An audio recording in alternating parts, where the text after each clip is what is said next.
Let's give a big NASCAR welcome to the senior manager of Capgemini, Joseph Dizon, who has the important role of saying the most famous words in motorsports. Take it away, Joseph. Drivers, start your engines.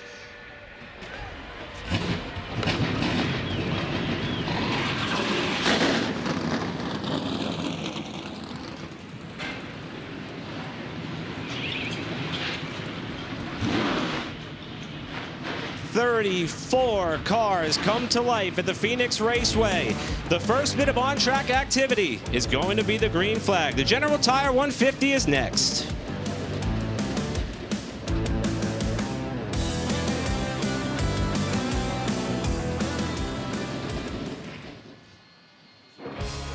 As we watch the sun set behind the clouds, you never know that it rained for like 8+ hours here at Phoenix Raceway. We're here for the General Tire 150 with the ARCA Menards series, getting set to see the cars roll off. Let's take a look at our General Tire starting lineup with Brent Cruz on the pole and Tanner Reif alongside.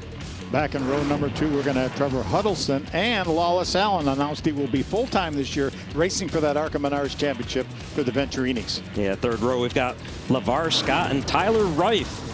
A driver that's won here before. Have to see if he can do it again. Row number 4, new driver announced to the Bill McAnally, number 19, and Jake Bowman out of California, and Isabella Robusto, so strong here last season. Trying to back that up here tonight. Let's get a quick word with Caitlin Vinci down trackside.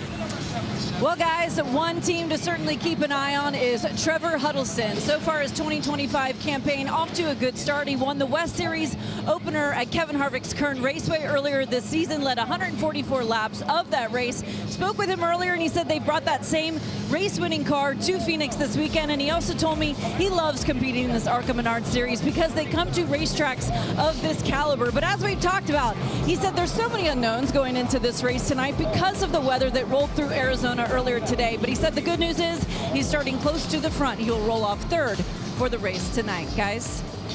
Huddleston trying to play the role of the spoiler on the ARCA National side, and as Caitlin mentioned, he'll be starting up in the third spot. Continuing with our starting grid, Daytona winner Brendan Queen's going to start in row number 5 alongside the runner-up in that great battle with Huddleston, Kyle Keller in the 71 car.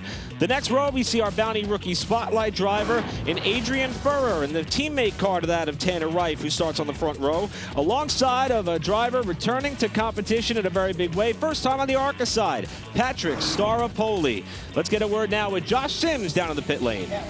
Well, you know, it's not often you have a doctor in the field of one of these races, but that is the case for Dr. Patrick Staropoli. About a decade ago, he won a competition that afforded him the opportunity to make multiple starts in the ARCA West Series, and he made the most of it, winning in his second start. But that sponsorship dried up, and he had to fall back on a backup plan, let's say, and that was becoming a retina surgeon. So during the week, he's doing surgery. He's performing as a doctor, all while on the weekends continuing to race anything and everything he could to keep the dream alive. Well, a decade later, an opportunity opened up with this 25 car for 5 races with Venturini Motorsports. He said the goal for today is to learn to make smart decisions, to do the best he can as the dream to make it to NASCAR continues a decade later out here tonight, guys. Thanks, Josh. And Phil, we had a chance to talk with Patrick. I mean, what an unbelievable resume this man has on and off the racetrack. Yeah, without a doubt. And I don't, you see that smile? That's how big his smile was all day down in the garage area. One smart individual, too. And I'll tell you, it's amazing he talked about to me about how much schooling he had. He just really graduated from his fellowship in retina surgery only 2 years ago. So he's been going to school for a long time. He's a smart guy. It's incredible to be able to even make it to the racetrack as a race car driver, but to do what he's done between school, medical, everything like that, I feel insufficient right now, Phil. I think we all do. Well, let's take the opportunity on these parade and pace laps to talk to one of our competitors. We're going to dial up Rev Racing's LeVar Scott. Hey, LeVar Scott, Phil Parsons, and the guys up in the Fox booth. You got a copy? He may have been talking to his team. Let's try him again. Hey, LeVar Scott, Phil Parsons in the Fox booth. You got a copy? Yes, sir. Buddy, coming off a great runner-up season last year. We know that first win is right around the corner. How about tonight? Yeah, I feel really good. We changed a lot of stuff for this race to try to be better for this. So I'm excited to try to see what these next laps have in store for us, see what we got. What do you think? Obviously, you have some experience here, but what do you think about the fact that you guys had 0 laps of practice? I'm ready for it. I'm I mean, you got to be ready for anything and work hard, and we train for movements like this, and it's got to go execute what we plan for. All right, buddy. Have a good run. Thank you, Phil. He's one of the ones on the side of, I'm okay with no practice. And I love that confident response right there, right? I'm ready for it. And you could hear it in his voice and how he was telling us right there. LeVar is ready for it, and he was ready earlier today. I spoke to him a little while, and you can tell. Contrary to what we've been talking about with so many drivers being pent up with nerves and uncertainty going into this race, that's not what we hear from LeVar. Take a look at our race analysis. You see this race is 150 laps, 150 miles. You see that race break we talked about earlier on or near lap number 75, where they'll be able to change tires, add fuel, and make other adjustments. And the winner last year of this race was that 18 car driven by William Sawalich, one of 9 wins that year for William Sawalich. Take a look at our track description on Regan, what is a tremendously unique 1 mile racetrack. It is very unique, and I mentioned at the top of the show, it's 1 mile, but it couldn't be more different around this racetrack. You see turns 1 and 2, 8 to 9 degrees. Okay, that sounds fine. Well, you get to turns 3 and 4, 10 to 11 degrees. I can tell you it feels a lot more than that when you're in the race cars on the track. And of course, we got the front stretch, 8 to 9 degrees because of the dog leg. That doesn't count when you go down on the flat section of the dog leg, though. Can get very challenging to figure out how to blend back up in as you go to turn 1 with other cars around there. That's something we're going to have to keep an eye on, especially on the start and restarts tonight. And the transitions off to and on the racetrack are pretty abrupt, too. Like a roller coaster. Exactly. And those spots that you just mentioned, Regan, require a little bit more attention in order to get the race service ready. So we're going to have a few more pace laps before we go green. You're watching live coverage of the ARCA Menards Series on Fox Sports 1. The green flag for the General Tire 150 is coming up.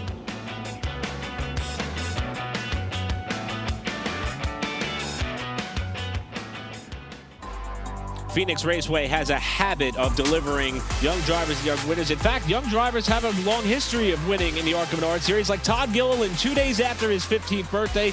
Brent Cruz did so as well. His first win on the dirt came when he was just over 15 years and 4 months. Landon Lewis, his win at DeCoin a couple years ago, also 15 years, 6 months. And right here 2 years ago, Tyler Reif, all under the age of 16 years old, as was Kyle Benjamin when he won his first ARCA Menards Series race a little over a decade ago. I was 5 years away from making my first ever race car start at 15.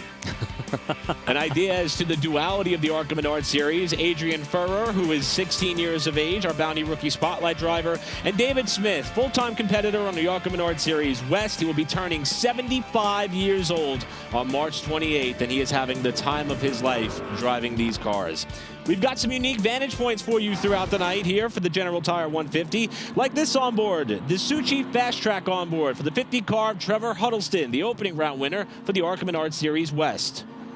We're also going to ride along with our opening winner for the National Series, Brendan Butterbean Queen in the 28 car. This is the General Tire onboard. First time here for Brendan Queen, but look for this car to make his way towards the front fairly quickly. And a driver that many people are very excited about this year to watch his progression in stock cars, Corey Day. We're going to ride around with him with the Sioux Chief on board, and man, there's a lot of hype around Corey Day. He's got some work to do tonight based on starting position, but it'd be exciting to watch him. It's Aspire Motorsports prepared entry. This is Corey's second of 4 scheduled ARCA starts after running Daytona. Was swept up in a crash there, but boy, he's going to be fun to watch coming from way back in the fields in 29th spot. Track drying efforts still continuing on the racetrack, and we touched on the fact that this spot in particular, down this entrance towards turn number 1, pretty much all of that paved area is anyone's fair game if they all play. Yeah. I think that the wall is a limiting factor there on the inside. And I would rule that out. And certainly they want to make sure they get that dry, right? Because the drivers in particular are going to hit that early on when they're battling. We're trying to gain positions when they're trying to get up through the pack. That's an area where they're going to get even lower to get away from cars to try and find a little bit of clean track. And 4, 5, 6 wide, as we said a couple times, it happens all the time through the dog leg there. And there we go, the dog leg. Cue. Yeah, I don't think we're going to have to worry about that little bit of moisture up against the outside wall, but we see so often here that these drivers, even in the corners, will keep all 4 tires down below the yellow line, not just in the dog leg, but on the racetrack as well, especially down in 1 and 2. And it should be noted, as the field comes up towards the start-finish line, continuing to parade around the speedway until we get the go-ahead, drivers were warned in the drivers' meeting they are not permitted to cut down to the flat until they get to the start-finish line. Everyone must stay in line up to the start-finish line. These restarts are going to be very pivotal in who can make up ground on the racetrack when we do have those times to get the race back underway. But they've got to stay in line until they get to the start-finish line. And I feel like every time we come to Phoenix, we see somebody make that mistake. They jump down too soon. And what that means is on the starts and restarts of the race, the rest of the time you can go anywhere that you want to, but on the starts and restarts, you almost have to pretend there's a concrete wall on that yellow line leading up to the start-finish line that you can't cross below. If you put even 2 tires below it, you will get a penalty, and got to be very cautious about that. And, you know, it's easy for the guy leading at a restart, but the guys behind him are the ones that really can't see that because they're right behind that other car. Sioux Chief Fast Track on board with Trevor Huddleston. Just waiting for the thumbs up from officials, and we're hearing we will be 2 laps to go, 2 laps away from the green flag to start this race. So, gentlemen, all the buildup and anticipation of this day and this race, we touched on it several times. Is this the point now where you definitely have to focus forward on the task at hand, which is 150 laps here? You know, I think as soon as these drivers climbed in and fired the engines, they were in the area that they're most comfortable, right? That's where they've been working, preparing for, getting focused for, and now, yes, they are 100% zoned in on what they're getting ready to do. And I know we talk a lot about going into turn 1 and how wild it'll be that they don't have any practice. You may see a little bit of more cautious entries. You might see guys doing things. Phil's giving me a look as I'm saying that. Maybe on this first one. I hope on this first one. I don't think so. But certainly these guys they're amped up, and guys and girls are amped up and ready to go right now. Now, this is a racetrack that is loved by many, including those who have got a pretty good resume here, like our own friend Kevin Harvick. And in fact, he touched on how much he loves this speedway on his Kevin Harvick's Happy Hour podcast earlier. Let's take a listen. Phoenix was that was a great racetrack for me personally. I grew up there, and we would run on the West Coast. That was kind of our big race of the year with Southwest Tour and Winston West back in those days. And you got to be there on Cup weekend, so it was always something as a West Coast racer you look forward to. And then to be able to, we won our first race as an organization at KHI there in the Truck Series back in 2002. And it was just a place where we had a lot of key wins. It was the first race win for SHR. Had a great win there in 2006, I believe it was, battling against Jimmy Johnson. And so to go to victory lane there for me was always pretty special. For more interesting insight and information, Kevin Harvick's Happy Hour podcast presented by Echo Park Automotive every Tuesday and Thursday, wherever you get your podcast. Lights are out atop the pace car. We're getting close. Last chance for these drivers to talk to their teams, give them a last pep talk. Perhaps it's the crew chief telling the driver what to expect early on. Maybe it's the spotter telling them where they can see, where they can't see on the racetrack. A very unique perspective for the spotters in terms of the angle that they look down through here. Turns 1 and 2, or turns 1 the entry, and turns 3 the entry can be difficult at times for these guys to pick out. Yeah, normally we have the spotters pretty much in the middle of the straightaway. Not the case here for sure. And I heard a lot of conversation about how the spotters saying, I'm a little bit iffy when you get to this point here, so you're going to have to bear with me a little bit. I don't want iffy. When we get to turn 1, I don't want iffy there, Phil. I want you to tell me exactly what's going to happen. The first lap in anger for these ARCA Menards Series cars. Brent Cruz is going to elect the top lane going into what is going to be the start of this race. Cruz on the outside of the 18, the pole sitter, is going to bring us down for the start. Glad you're with us on Fox Sports 1. Time to get round 2 of the 2025 ARCA Menards season underway. The General Tire 150 is green.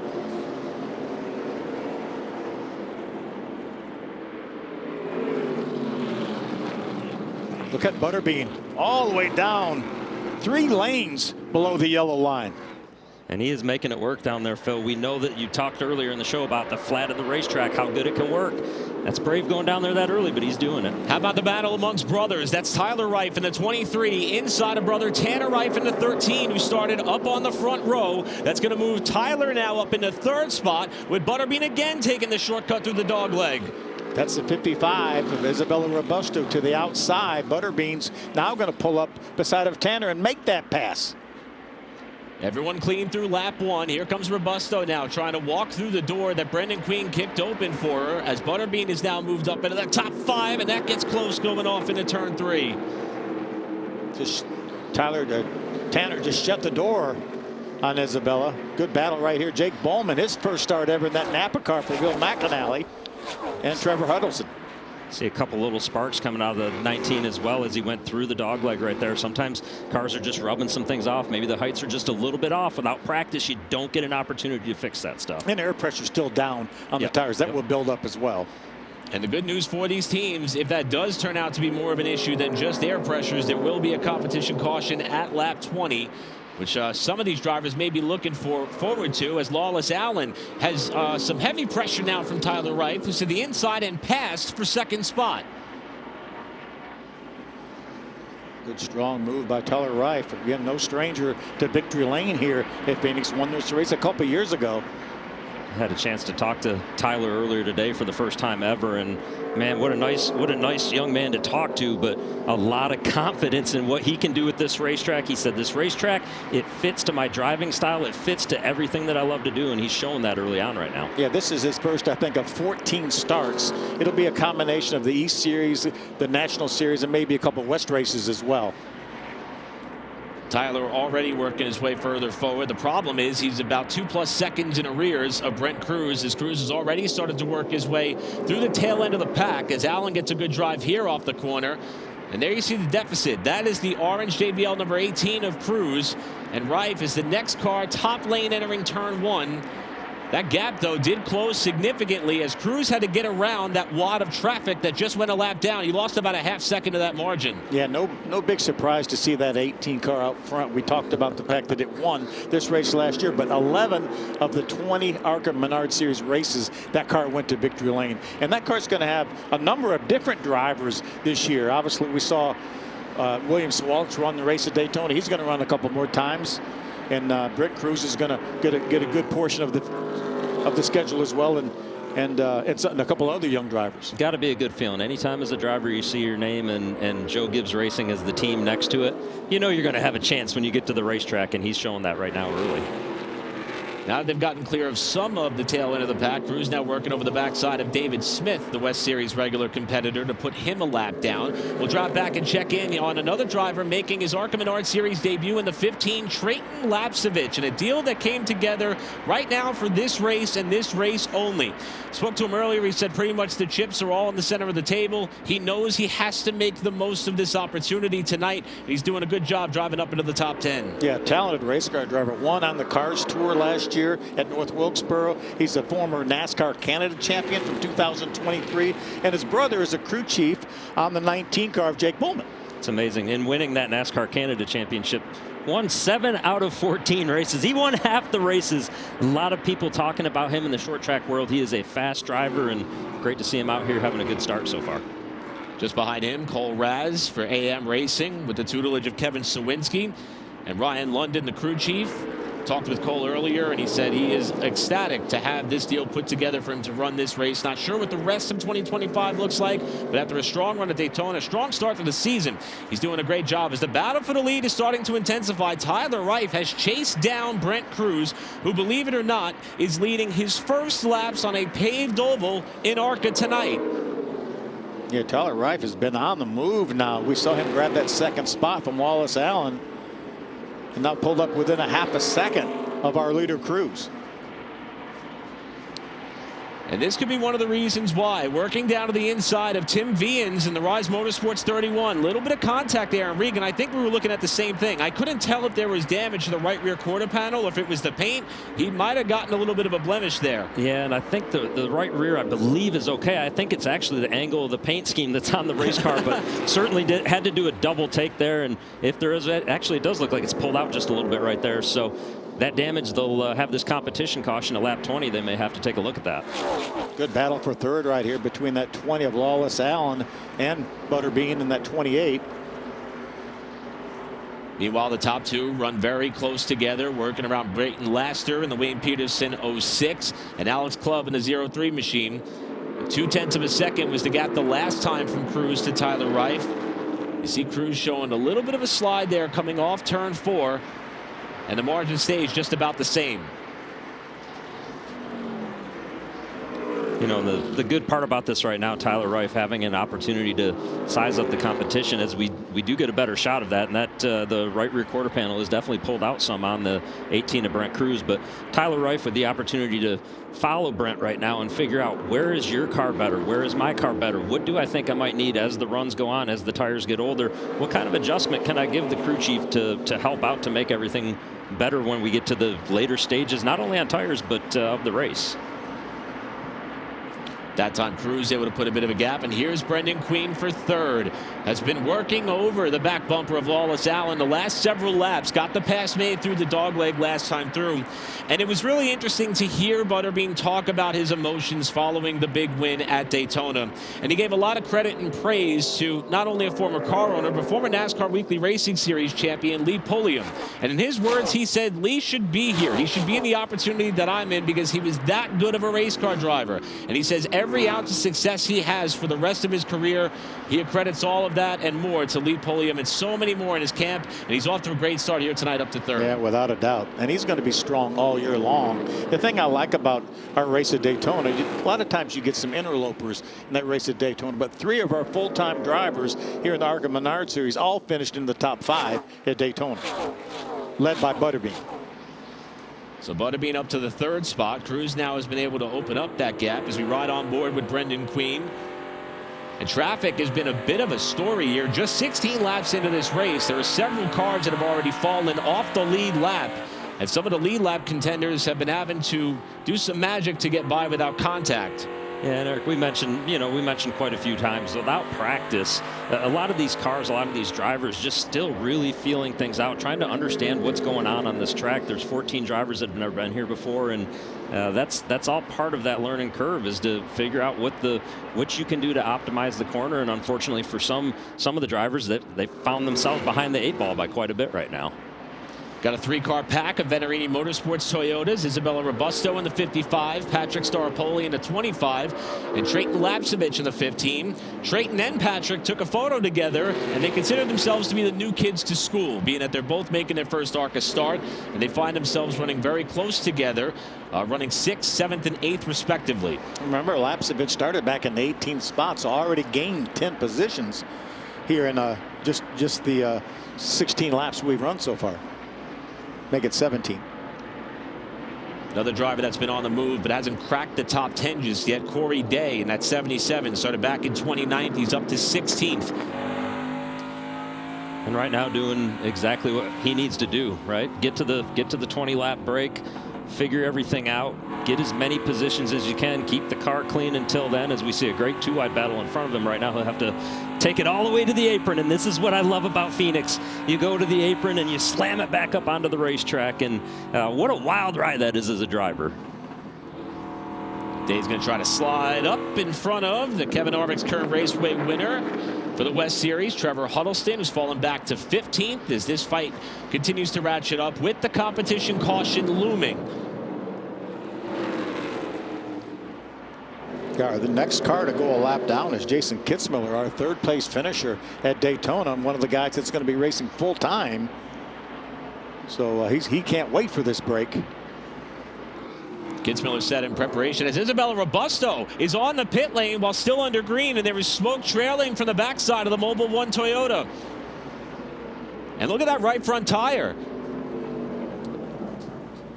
We'll have to see. I don't think the smoke is coming from camber. the right front. I think that's oil related, I believe. Caution is out now. And certainly an unfortunate break for Isabella. I know high hopes coming into tonight, and a tough break at Daytona as well. The race or the way that race ended, as we get the competition yellow right now as the cars are going around. And unfortunately, not all that much urgency just yet for the number 55 of Isabella Robusto, who was running in the lead pack at Daytona when she got tagged. And now more bad luck here in round number 2. While the Venerini Motorsports team continues to work on that car, we will step aside. The first caution of the night is out. It's the competition yellow. We'll be back for more from Phoenix right after this.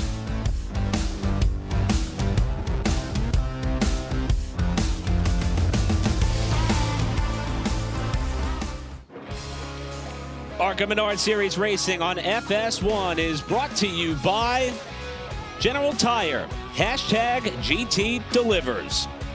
And by Reese's. Reese's Peanut Butter Cups. Reese's, not sorry.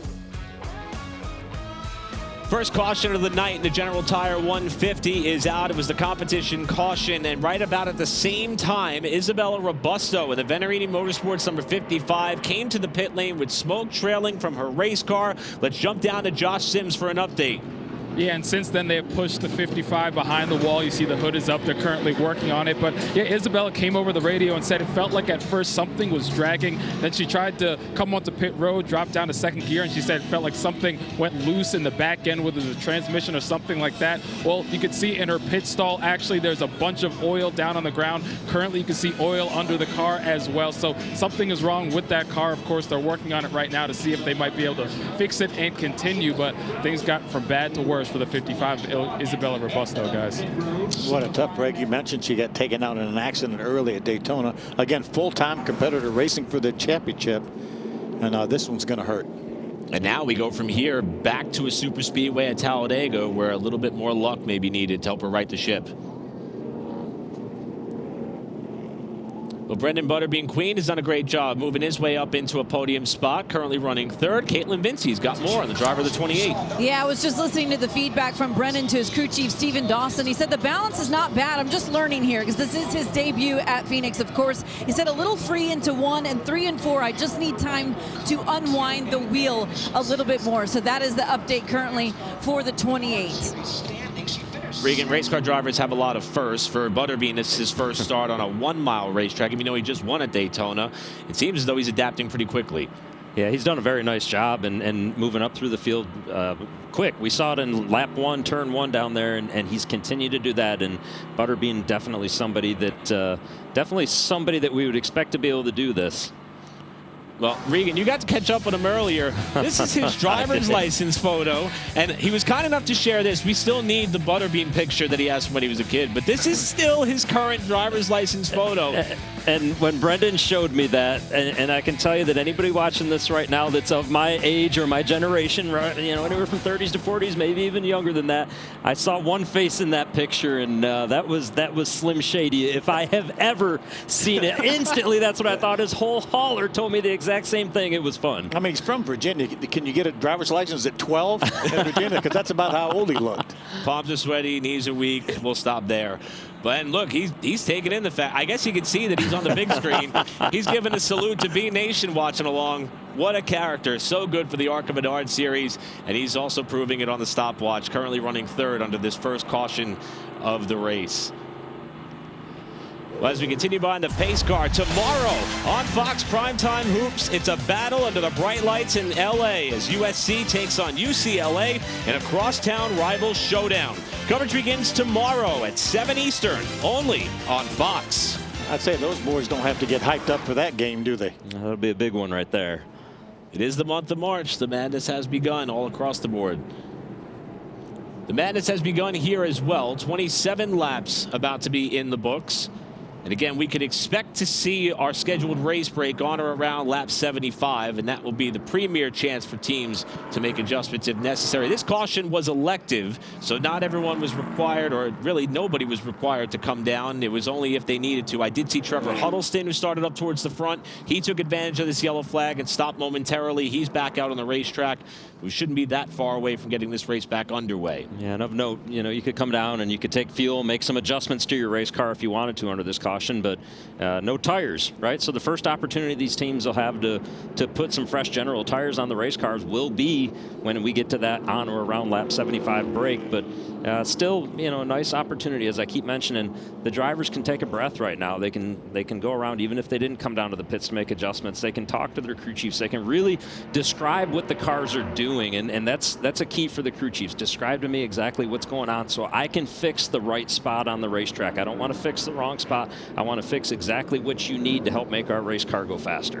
Good shot of Thad Moffitt. Thad ran basically full time here back in the series back in 2021 and finished 4th in points. He actually had the 3rd place finish here at Phoenix in that pristine auctions, but he will be full time in for Nitro Motorsports was essentially a new team here in the ARCA Series. They're also running in the Xfinity Series as well, but they will be full-time with this car. They had 2 cars at Daytona. They had Amber Balkin as well as Thad Moffitt, but full-time this year. And the crew chief on that 46 car is Shannon Rush, somebody that's had so much success here in the ARCA Series, won 10 races 2 years ago with Jesse Love. I was talking to team owner Nick Tucker earlier in the week, and I knew Nitro Motorsports from their presence in the karting world, Trans Am TA2, and he said they really do a lot with a little. They got a great group of people behind them, but the list of alumni that have come through that pipeline include the likes of Jade Avedissian, Brent Cruz, Connor Zillich, and the list goes on and on. Thad Moffitt is hoping to bring another trophy home for that team and organization. Well, first laps led in his pavement career for that of Brent Cruz. He's also going to get the first nod at a potential Reese's Sweet Move of the Race nominee by avoiding disaster here.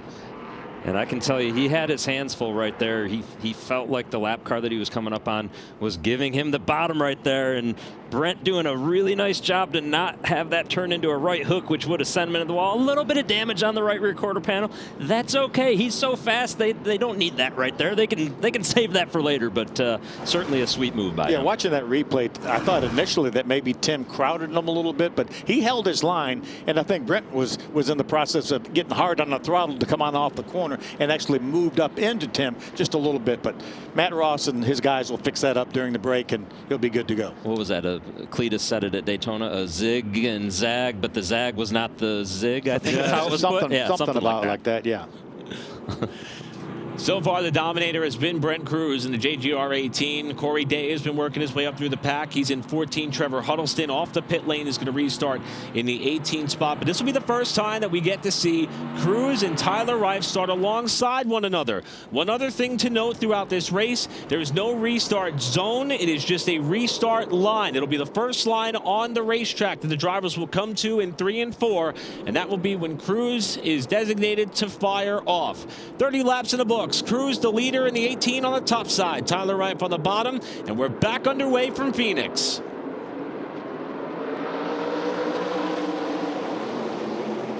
A nice start by Cruz, but here comes Reif on the inside. Reif trying to work that low line, just about has the fender inside, but Cruz gets a great drive from the middle of the corner off to clear the lead, with Butterbean now peaking down low for second.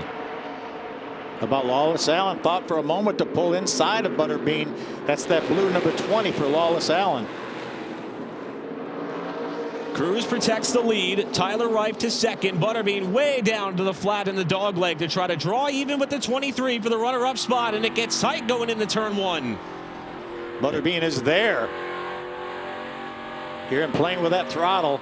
Doing a nice job, though, to try and make that stick. It gets very slippery when you're on the bottom of the car outside of you when you exit turn 2 right there. The back of the car wants to get light. The aerodynamics do not like that. You're trying to give it more wheel than it wants, and we've got a gaggle of cars back here that are just going nuts. Heavy traffic. Kyle Keller in the 71 for the Jans towing operation. Back up to the battle for second. Now 3 cars strong. Lawless Allen has arrived on the scene. Oh, smoke there. That's Jake Bowman up into the wall in turn 1. Saw the left front tire go down. Jake was doing all he could do to keep that car out of the wall. I don't think he made significant contact. Remember, these are composite bodies on these ARCA Menards cars, and those bodies have a lot of memory, but you can see the damage, especially to that right rear corner of this Napa Auto Care Chevrolet for Bill McAnally. Certainly got to wonder if something happened to cut that down. And I did not happen to see it, but if something maybe happened to cut that down. We saw how heavy that traffic was that he was racing around. This was all in about the battle for 10th position at the time. Right as he comes up from the transition, it looks like that tire just went down right when he came back off the apron. Yeah, I'm like you. I thought that thing looked a little slack when he came back off the apron of the racetrack, and Jake did a good job trying to keep that car out of the outside wall, but unfortunately there really wasn't much he could do about it. I was going to say, as a driver, when you're in that position right there and that tire blows, that left front, you can see how low that car. It was low already, yeah, right? Yeah. And as soon as it went the rest of the way, you're along for the ride. And very fortunate there that the one car did not get collected. Robbie Keneally did a nice job of avoiding that, and I don't know that he had an option to avoid it as the car came across his nose, but certainly didn't panic when it happened. Keneally's car owner, Jan Qualkenbush, is celebrating a birthday today. That may have been an early birthday present because the damage bill, if he would have gotten the back of that 19 car, would have been extensive. As Bowman appears to see an early end to his night. Let's jump down to Josh Sims. Well, yeah, and Bowman came over the radio, and the team asked him, what happened there? Did a tire go down? He said, I don't think so. He said, I don't know. He said, it felt like I ran over something or there was oil on the track. And he's like, all I could see is oil on my windshield before he hit the wall. So that was his diagnosis as the team tries to figure out what exactly happened there. Yeah, I think there's no question, though. That tire was down when he got into the outside wall. What more than likely he did run over something. I didn't see any damage to that left front fender, the tire area prior to that tire going down. Not to start with the Bill McAnally team that Jake Bowman was hoping for. Second caution of the race for Jake Bowman up into the wall in one. We'll be back for the restart for the General Tire 150 right after this.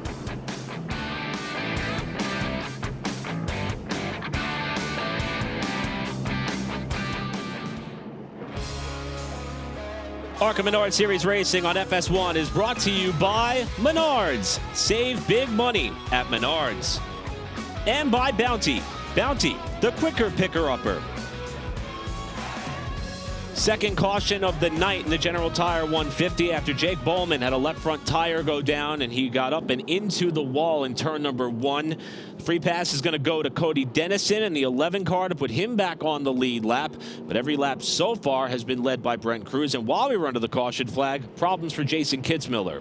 Yeah, they came down pit road and they pulled the left rear tire off, and the battery sits right in front of the left rear tire. So I'm guessing that possibly that's what was wrong, or certainly some sort of ignition problem for this 97 car. Tough break, though, for Kitzmiller, who coming off that great third-place run, his best career finish at Daytona. Yeah, and I'm sure Jason wanted to carry that momentum into Phoenix here, and unfortunate for him that he's not going to be able to, but hopefully they can get it patched back up, get him back on the racetrack, and make the most of tonight and learn some as well.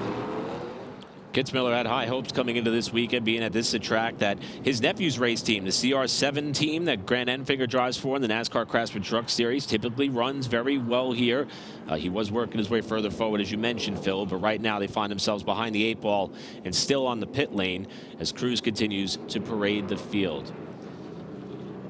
Well, one driver that we've been talking about a lot so far throughout the night, we're going to be talking about him for years to come as well. The driver of the Spire Motorsports number 77 in Corey Day. He is our Sioux Chief fast track driver of the night. And this is someone who has been called a protege to that of Kyle Larson. So much experience on dirt, now shifting over to the pavement side. Going to be a pretty ambitious schedule. We're going to run a handful more of these ARCA races, as well as 10 Xfinity races and 8 truck races. So he's going to get a pretty heavy dose of some pavement racing, but he started way back in 29th because, again, we started by owner points. This car did not run much last year, but he's already up to the 11th spot, just outside the top 10. So Corey's doing a nice job. For more on Corey Day, let's go to Caitlin Vinci. Yeah, Phil, you were talking about how he's made his way through the field, very methodically doing so, and listening to his feedback to his crew chief, Mike Ricci. He said, my shape is wrong into 3, so I get loose center off, but I don't have a whole lot of feedback yet for you guys. I do feel a little uneasy on my brake balance into 3, though. So that, so far, is the feedback for Corey Day to the team. His first time here as well, guys. Corey's another one who's having a good time out of the racetrack. I think everyone's having a good time down trackside, man. They got the music bumping down in that infield. The infield here at Phoenix, always so much fun. There's so much for the fans to do when you come to this racetrack. And, you know, certainly they get, I think there might be some margarita bars and all kinds of other stuff down there. Caitlin, hopefully she was on pit road still. We didn't actually see a shot of where she was at, but I think she was dancing with that music going on, though. As long as she saves one for all of us, we're good. Hoping to wrap up this caution here, and hats off to all the fans. It is unseasonably chilly here for Phoenix standards, I would say. It's cold. Yeah, and it's not chilly. It passed chilly and went to cold. And there was a point at which it looked like the rain would never go away. So for the fans who have come out to this facility on, as you said, Regan, this is one of the state-of-the-art facilities we get to visit with the ARCA Menards series on an annual basis, and it is top-notch all the way through from each side of the catch fence and retaining walls. And I'm happy to see so many fans be able to sit out what was an abysmal forecast at one point to watch this race along with us. And saw some varying different outfits. I do know I saw at least one pair of shorts on in there. I think that's a bold fashion statement for tonight, as chilly as it is. But you know, you see a lot of toboggans and beanies. I don't think I've ever come to Phoenix and seen that before. They refuse. That guy with the shorts refuses to believe that it's this cold. Well, the heat's about to pick back up on the racetrack, and we're not far from what is an anticipated race break on or around lap 75. So about halfway through this first stanza of this race for the General Tire 150. Brent Cruz has led all the way, but a new challenger lines up alongside. The Pinnacle Racing Group number 28 and Daytona winner Brendan Queen is going to join Cruz on the front row, with Lawless Allen and Tyler Reif making up row 2. Kitzmiller is back out on the racetrack for the restart, however, a couple of laps down as we get set to refire. Back with the General Tire 150. Cruz brings us to the restart. Looked like Cruz was late getting to the throttle, and again, if you don't go by the time you get to the line, the restart line, then the flagman will start the race. So. And Brendan Queen was certainly ready for that. This is the first time he's had clean air so far, as he goes in on the bottom of Brent Cruz, and Brent's going to be able to clear him off of turn 2. Carries that momentum that you can get from that outside line. We were 3 wide for a moment for about 6th or 7th spot. There they are right there. They've straightened it out now. Lapsevich, the 15 on the inside. There's Thad Moffitt, the 46, and behind him Patrick Staropoli. You called it on Thad Moffitt. He worked his way up to 6, now trying to get into the top 5. If he can get around LeVar Scott, as Lapsevich, 2 wheels on the flat, 2 wheels up on the banking, and they're almost 3 wide off turn 2. Staropoli lost a couple spots, but looks like he's back up to speed now. Lapsevich trying to work his way down to the inside. He credited his race sponsor in the Bare Knuckles Fighting Championship premiering one of their upcoming events on the hood of his race car. He says hopefully if they could do more races, they'll keep that trend going, as right now he is just about up into the door of his Venerini Motorsports teammate and Patrick Staropoli. I was talking to Patrick down in the garage area this morning, and I can't pronounce the sponsor on his car, but he told me how to pronounce it, but I don't remember. I didn't write it down. But they make a drug that helps macular degeneration. There's no cure for macular degeneration, but that will arrest the development of it. And the problems got worse for Kitzmiller. He's been in the wall. You can see the spoiler hanging off on the right side, and the turn white walled the tires. He blue walled the tires a little bit on that right side as this battle for third continues with Tyler Reif in the 23, Lawless Allen in the 20. And Tyler Reif very good early on in the race, and seemed like he was going to get up there and maybe challenge Brent Cruz, but maybe a little adjustment needed on that car right now. And Lawless Allen really for the 2nd week in a row doing a very nice job in that 20 car and doing exactly what he needs to do, going out there and having a good solid run. And told me earlier today that was the goal. Let's go out and have another solid run and continue to build the confidence in him as they progress. And this is a fantastic battle right now, side by side. Yeah, Lawless ran full time in the Truck Series, had a top 5 finish at Talladega last year driving for Josh Rayon, and had some good runs in the ARCA Series. Josh brought an ARCA car for Lawless and had some solid top 10 finishes, but he already announced this will be full-time running for the championship here at the Venturini, so he's going to be one of the guys we're going to have to keep an eye on all year long. And how about the driver that we spoke to on the pace laps? LeVar Scott in the Rev Racing number 6, now starting to work over the rear spoiler of Tyler Reif for what would be 4th position. And he was calm on the pace laps when he talked to us and focused. We could hear it in his voice, and doing the same thing on the track right now, running in the 5th position and doing a very good job here early on in this race. Exactly what he needs to be doing. Good battle continues among teammates with Staropoli and Lapsevich. Staropoli in the blue and white 25, Lapsevich in the white, yellow, and black number 15 as they move their way around the lap car. That close. Woo. Going around Brayton Laster, who spoke to Brayton earlier. That car was an old Chip Ganassi Cup car built in 2001. Brayton was born in 2002. He's driving a car that's older than he is. Hey, don't look now, but Brendan Queen is closing in on Brent Cruz here just a little bit. And, you know, what I like about this right now for Brendan is didn't know this track at all, knew that he had to come out here and figure it out, right? He had to learn for the first half of the race. Well, we're not even halfway into the race, and he's in 2nd position, has learned what he needs to do, and looking very strong. Good battle developing for the lead. Good battle still for third. Lawless Allen holds that spot for now. For more on the 20, here's Josh. Well, Phil, you talked about that win that Lawless Allen almost had at Talladega, and I talked to him earlier about it. And it's actually his screensaver on his phone, something he always wants to remember. He said, I remember with about 5 to almost 2 laps to go, he had a shot. He did not block the 17 truck the way he should have, and he lost out on a chance for his first career win. He said that's the important thing on how close you can be to a win versus a top 5 finish. It's something that was a learning experience for him. Excited about this opportunity and knows if he's in another position like that with about 5 laps to go and has a chance to win, he knows what to do different this time around, whether he's in an ARCA car or a truck. How about this battle for the lead? Brendan Queen to the inside, Cruz to the outside. Down the back straightaway, Cruz kind of came down, tried to work the side draft a little bit. They both go to the flat in the dog leg and stay door to door. I love this racetrack and how wide it is, and the fact that you saw Brendan Queen dip his left side tires. Now all 4 tires down below the yellow line. Coming up on the back of Tim Viens, and that's going to force Brendan Queen to fall back in the tire tracks of the 18. But for the first time all night long, Brent Cruz has got a challenger under one of these long green flag runs, and Butterbean gets another good drive off 4. Remember, Stephen Dawson, Shane Huffman's going to get an opportunity to work on this car. We've seen that 28 car make some major strides last year after these halftime breaks.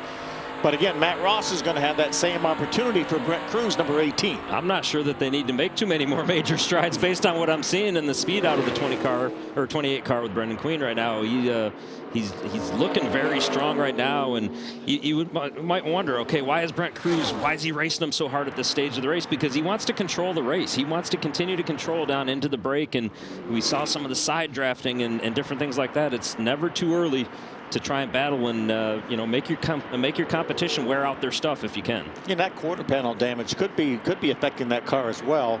They'll get an opportunity at that break to work on that, but it almost looks like it's bloused out like a parachute back there on the right rear. Cruz's car looks a little bit loose coming off of turn 4, and that time again Brendan Queen had to concede to the lap car that was up ahead and fall back in line. Both of these drivers getting their left sides right on, maybe even a little bit below the yellow line, and at Phoenix in turns 1 and 2, that helps to de-wedge the car. Sometimes that helps to make the car turn just a little bit better, and just trying to figure out exactly where they want to be as we see them clipping the bottom even in turns 3 and 4 down here. A lot of times you see the paint down there in 3 and 4. A lot of times that paint will be slippery, especially with all that rain we had today. As the battle for the lead calms down momentarily, we check in on this fight for 8th between Thad Moffitt and Kyle Keller. Spoke to Kyle earlier. He was involved in that really intense finish with Huddleston in the ARCA Menards West season opener. And I threw the question at him, in this day and age, why not move the 50 to try to win that race? And he said, truthfully, it's not my style. My hope is that I will get raced the same way that I race the competition. Right now, he's close to the back bumper of Thad Moffitt, though, in this battle for 8th. Well, we might not have moved Trevor Huddleston, but he might have moved Thad Moffitt there for a moment. He's got Cole Raz coming with him as well on the bottom side in the 76. Got an impressive run early on for Kyle Keller in that 71. Keller carrying the banner for the full-time ARCA Menards Series West competitors up to 8th. Brent Cruz still out in front. Battle for the lead continues to be close. We'll be back right after these short messages from Phoenix.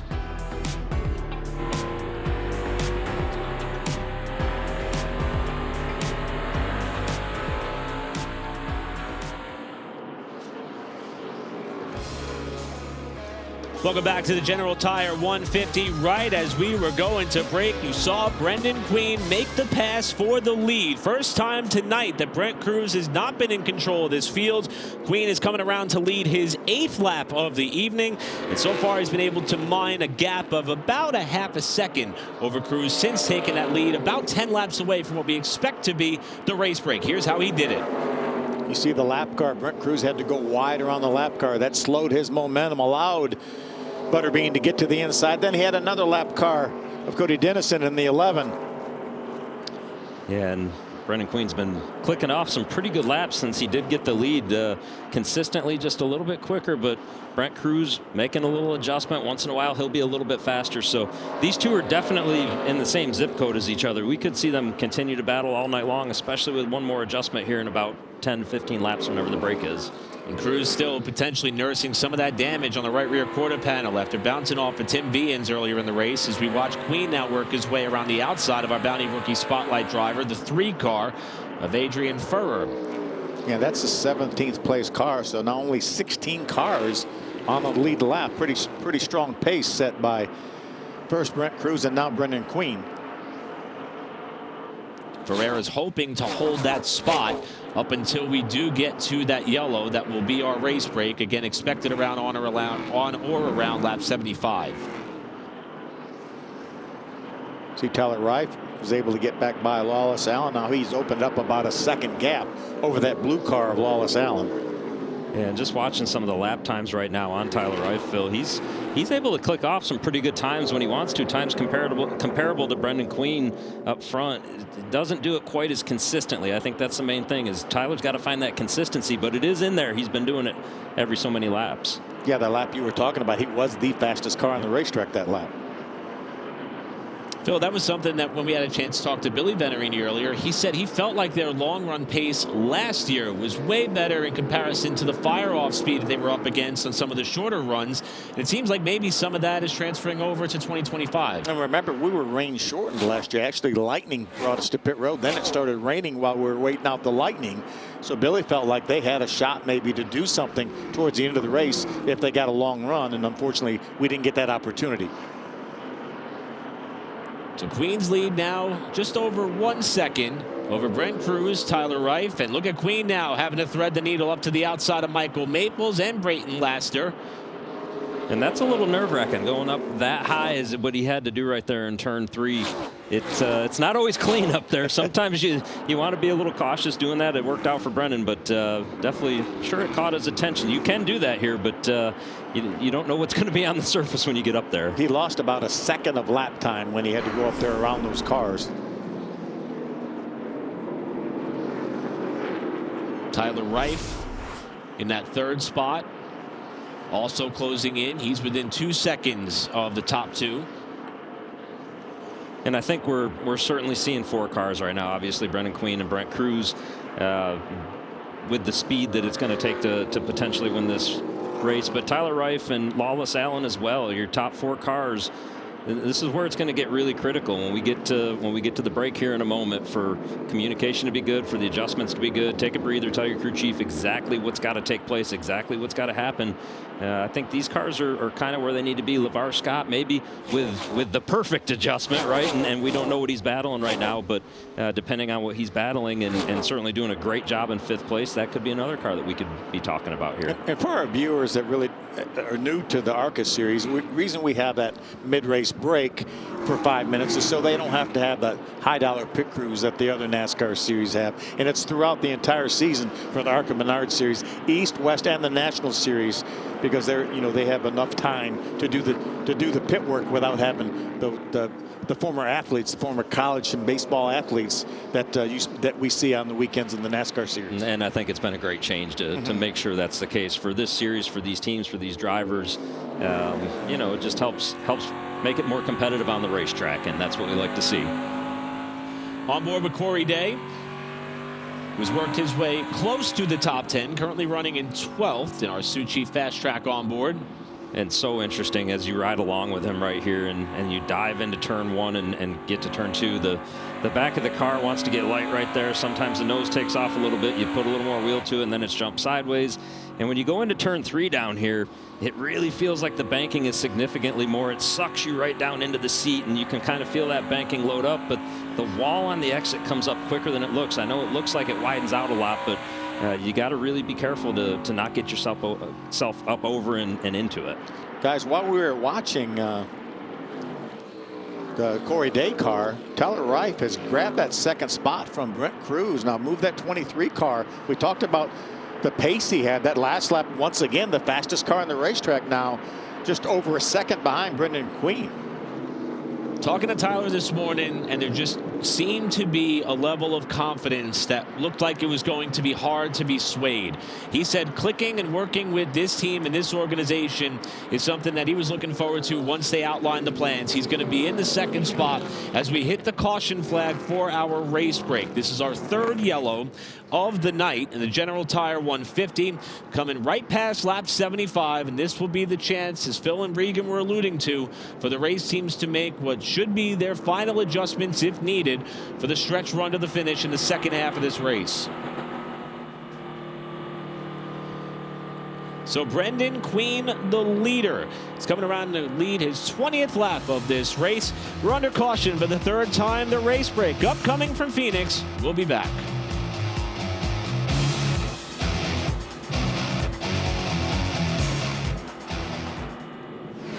Time to take a look at our Richmond Water Heaters mid-race report. We've had 2 leaders so far and 3 lead changes amongst Brent Cruz and Brendan Queen. 17 cars on the lead lap. This is our third caution of the race. First one came out for the competition yellow on lap 20. Jake Bowman got up into the wall to draw yellow number 2. And this yellow flag just past lap 75, serving as our mid-race break, with Brent Cruz having led the most laps, but Brendan Queen currently in command. Yeah, that 5-minute clock will start as soon as the last car stops on pit road, and then the crews will be allowed to go over the wall. You have to believe many teams were anticipating this moment, perhaps none more than the 18 of Brent Cruz, who led most of this race up to this point and has been nursing some damage on the right side after tangling with a lap car early.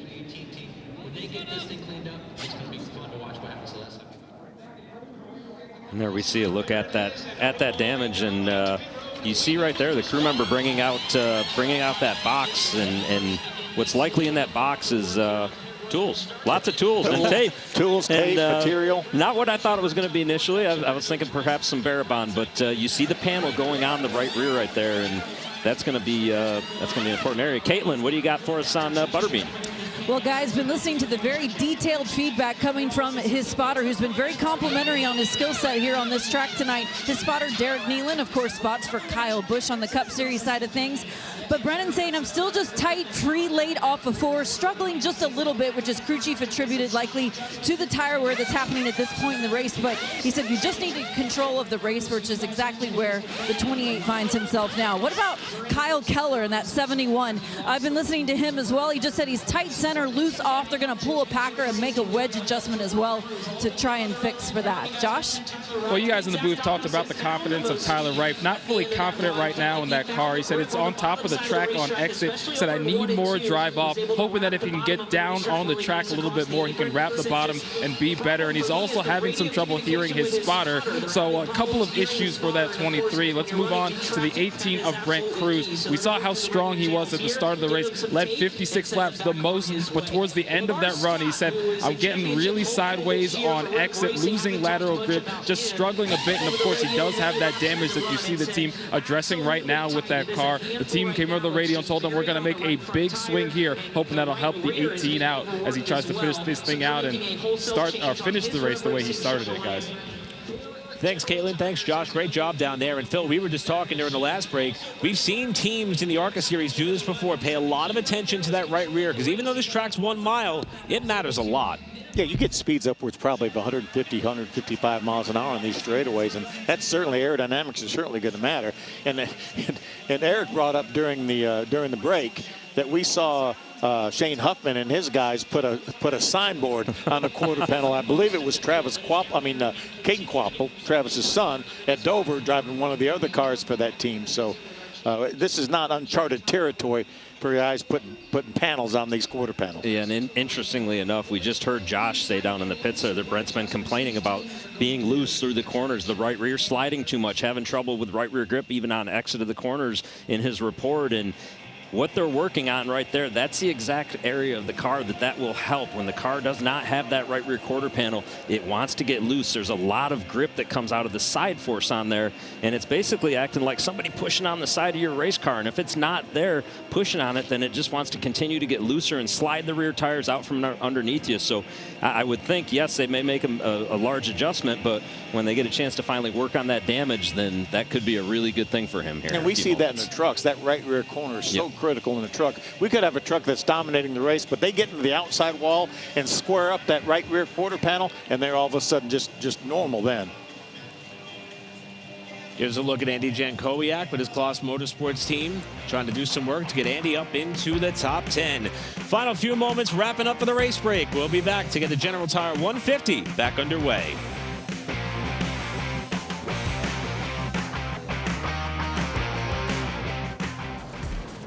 Back at the Phoenix Raceway for the General Tire 150, the second race of the 2025 ARCA Menards Series season. Here on Fox Sports 1, I'm Eric Brennan alongside of Regan Smith, Phil Parsons, Josh Sims, Caitlin Vinci have been keeping us abreast on the competition all throughout what's probably and most likely going to be the last real chance for the contenders to make any adjustments on their car for this stretch run. Yeah, I caught a glimpse of the 18 of Brent Cruz right rear quarter panel, and from that look, it looked perfect again. And he's going to be happy about that, I'm sure. And you know, we mentioned during the previous break there that he was loose. Josh Sims said he was loose, and you know that will fix that portion of the race car. And I don't know. I always wanted my guys to fix it better if we had damage and they had to fix it. So I'm sure he's sitting there hoping that that's what they did as well. Yeah, sometimes you can take advantage of the fact that you've already gone through inspection. You can fix it actually better than it was before. One thing to consider when looking at the drivers currently scored first and third, they both came from the same touring series last year. They were both Cars Tour competitors in late model stocks. Queen won the title. Cruz won Rookie of the Year in 3 races. They've raced against each other all year long last season, and I think that gives each one a bit of a book of information as to what one may do, whether it be on one of these late race restarts or in the closing laps of this race. Well, somehow they're going to have to get rid of Tyler Reif too. Now. He's in between. He's the meat and sandwich. Exactly. And remember, we see so many times in the NASCAR series where you have a choose area, and you can choose whether you go inside or outside. Here in the ARCA Menards series, only the leader can decide whether he wants to start on the inside or outside. Everybody else has to fall in line in the position they're running in. You know, Reif is interesting to me because he started the race off and we saw him go up there and challenge early on for the lead and looked like, man, he might drive up there, take the lead and drive away. And then he faded just a little bit in the middle stages there as we had the early competition break at lap 20, and all of a sudden as we got to the end of the run, he started clicking off lap times again, and that's going to be something. No matter what happens at the start of this run for him, we're going to have to keep an eye on that. We're going to have to pay attention to what that car does as it progresses on into the run, because as it stands right now, at the very end before we took the lap 75 caution, he looked like he was starting to turn it up even more. Well, we touched on all the characters who were in the field for the race here tonight. One driver who was in the field with us at Daytona. And speaking of characters, I brought our good buddy Cletus McFarland. He gave us a show and a bunch of good sound bites with that. Cletus making his ARCA debut. He's a superstar on YouTube, like 4 million followers. Oh, no. Sideways. Cletus McFarland with damage. Cletus had absolutely nowhere to go. Looked like he just got caught in the left rear quarter panel. Had no idea that was coming. Oh, no. Another one. Cletus McFarland got big damage this time. He avoided chaos in that last caution, and now it looks like he is going to be done. Well, I was having the best day of my life. Ripping around Daytona like a bald eagle. I was flat out, avoided a wreck, which was awesome. I thought I was the best driver to ever exist in that moment. It's probably because my sleeves were cut off that I was able to pull off that maneuver, come down pit road. Then someone slammed into my rear left quarter, spun me out, lived through that, got some fresh tires, went back out of there. I'm hot dogging into 1 and 2, and bam, blew the front end right off my hot rod. Sorry, guys. I can't help but think that, I should say, we expect to see him back with us at Talladega. We're looking forward to that. I can't help but think of the late John Ray and Johnny Ray, who drive the semi around Talladega with the big American flag. I think Cletus should be the honorary driver there for that tradition next week. I just love the bam, then it was all over with. Unbelievable. Maybe, guys, you want to help me rip my sleeves off in the booth here? Maybe it'll help me do better up here. Cletus, we hope you're watching along with us. Can't wait to see you back with us at Talladega. It's something that he mentioned is on the agenda for his racing slate. They just had a race with over 70 Nissan Altimas at his racetrack just 2 weeks ago, and he won it. Wow. He's big on racing Crown Vics too, right? Yep. I think Michael Waltrip told me that that Cletus invited him to run one of those races, and he's going to do it. Not surprised that Mikey wouldn't pass up that opportunity.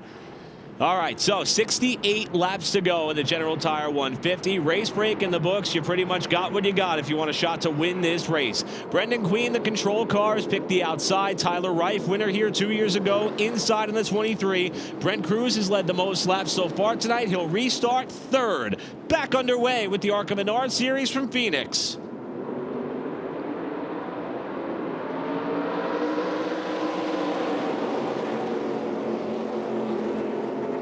A couple different schools of thought on how to get through into turn 3.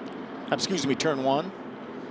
And right there, you see why cutting to the bottom works, as Tyler Reif was able to get up there and clear Brendan Queen. And Brendan went into the dogleg initially further out front and lost a car length almost to him. 3 wide in the middle of the pack. The meat and the sandwich there. The 71 of Kyle Keller. First lap led tonight for Tyler Reif. He's the third different leader on the race. And here's Cruz way to the bottom in the dogleg to try to get back up to second spot. He's going to have to battle Brendan Queen. He's going to move to his outside in that 28 car. Butterbean trying to rip the top to keep that car to the outside of Cruz as they approach turn 3, and they're both catching Tyler Reif since he took command of this race 1 lap ago. Good corner that time by Brent Cruz on that 18 car. Seeing both go all the way to the bottom here. Now I got to figure out how far can we come up the track and try to make our corner angle better. And right now, Brent Cruz is not going to need it because glued right to the bottom perfectly. Brent Cruz back to the point. Right side of your picture, the battle for 5th. That's the 15 of Trayton Lapsevich, the 6 of LeVar Scott. These two have both been flirting with a top 5 spot pretty much all night long. Scott's trying to get it back as Queen and Reif are side by side for second on the left side of your frame. Great battles all around the racetrack. It's amazing to see how much more aggressive these guys are able to be right now as we see all these great battles going on. They've got a read on their car right now, and LeVar Scott's got to be very careful right there as he comes up off, and you see how close those 2 cars got, and his car wiggled just a little bit as he got off the exit in turn 2. Whoa! He's going to get loose. Sideways.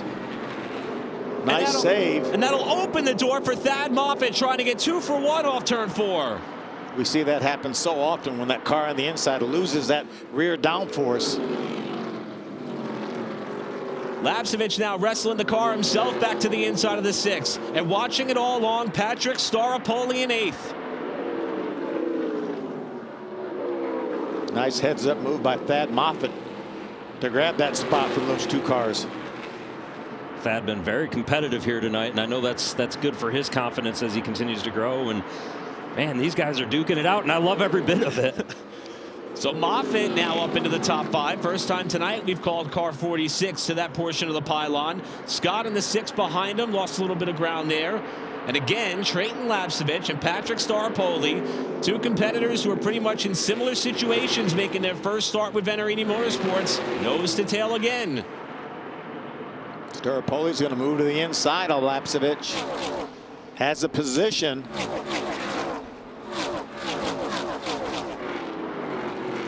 Staropoli now back up to the inside, but things got very close here between LeVar Scott and Trayton Lapsevich. See how loose that 6 car got on the bottom.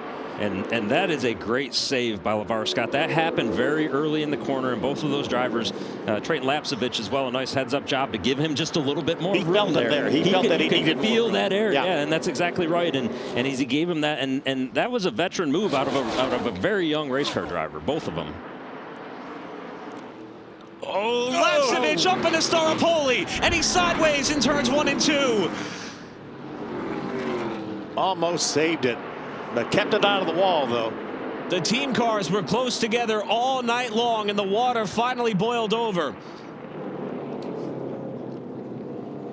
Well, fortunately, it doesn't appear too much damage, if any damage, for Patrick Staropoli on that one. So unfortunately, he's going to lose his track position now, and he's going to have to work his way back up through. But man, we were just talking about Trayton Lapsevich and the nice job that he did on the outside of giving a little bit more room. Unfortunately, he got in the inside there, and the same thing that happened down here in turns 3 and 4 happened in turns 1 and 2. You'll see it just, you get the car tight to the outside of you, and you know, as they're battling for the 7th position there, trying to get every spot they can. It just takes the air out. The cars want to get loose there anyways. You're under braking, and the angle wasn't quite as good as he needed, and you hate to see it for both those guys. Staropoli did a great job keeping that car out of the outside wall. Almost had it saved, and somehow missed Lapsevich as he was going by.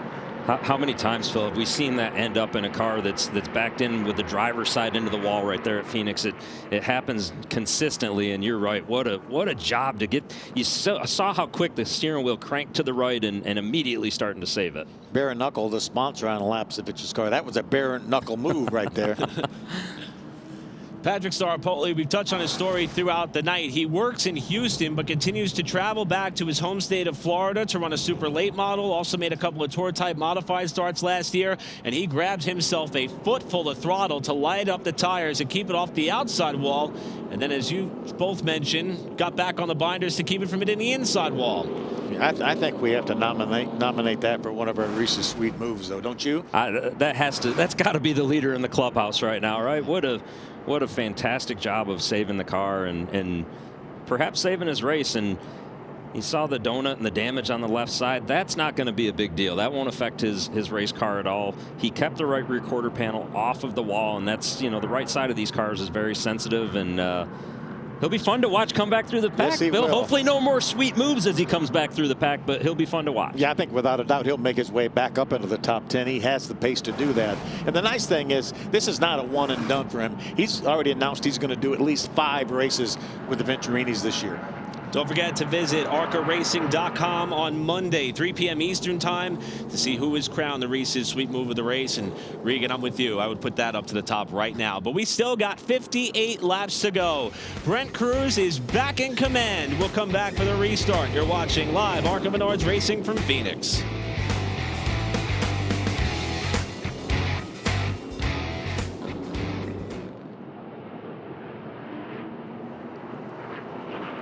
The General Tire 150 from Phoenix for the ARCA Menards Series about to get back underway. It will be 55 laps to go. Brent Cruz, the leader, outside in the Joe Gibbs 18. The Pinnacle Racing Group, number 28 for Brendan Queen on the bottom. 55 circuits remaining. Back underway, and another good launch by Queen on that restart, and he's got the edge at the line. See, Cruz is going to follow him down there.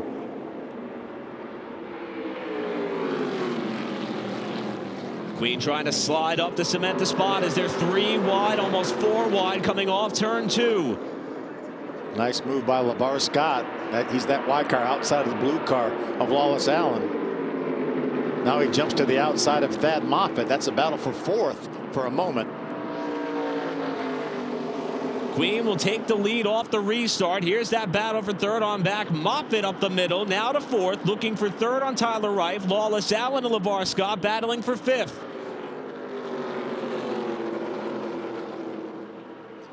Lawless Allen all 4 down on the flat there, and if you do that right, it can give you that extra little bit of grip and turn if you need it, especially on these fresh tires, which they are still relatively fresh since the halfway break. Drayton Lapsevich in the 15 having to shake off what happened with fellow Venturini Motorsport teammate Patrick Staropoli to draw the last caution, trying to work his way further forward as Lawless Allen washes up almost into the door of LeVar Scott there, but he will make the pass off turn 2, and he fights to hang on to the car off the corner. LeVar Scott strong off that corner from the outside.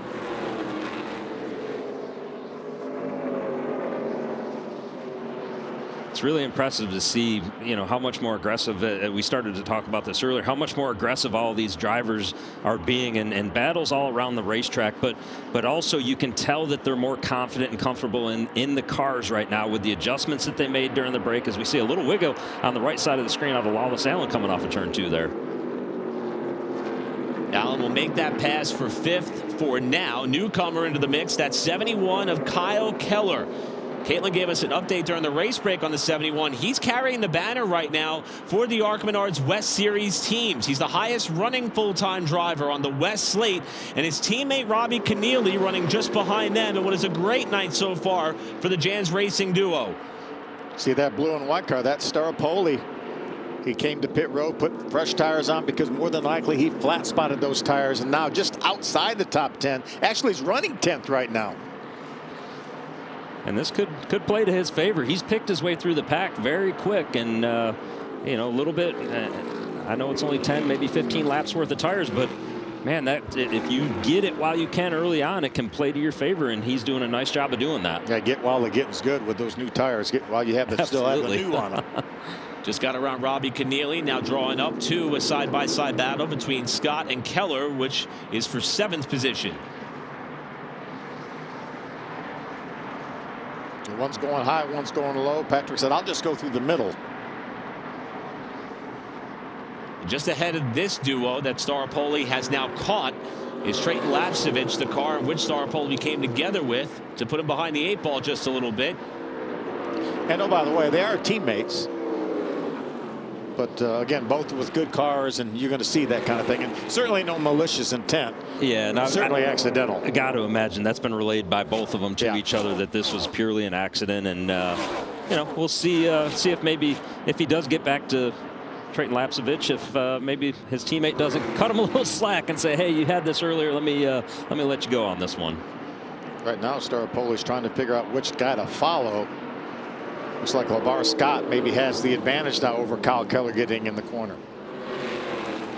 Staropoli still trying to work his way further forward in the field. He gets around Kyle Keller and is now going to work over LeVar Scott. And the challenge here again for Staropoli is we see him get right up on the back bumper of LeVar Scott, maybe lose the nose just a little bit when he did that. The challenge for him, though, is, okay, how do I get by these guys as quick as I can? Because we just talked about that newness in the tires. You don't want to ride behind them for too long if you don't have to, because those tires will eventually equalize out to the rest of your competitors. You don't want to not get the spots while you can. Scott and company now going around braking Laster. Staropoli up to 8th, and Keller, Keneally, your top 10. Corey Day 1 spot shy of the top 10. She is hoping to crack for the first time tonight, and he is catching this pack of cars up in front of him.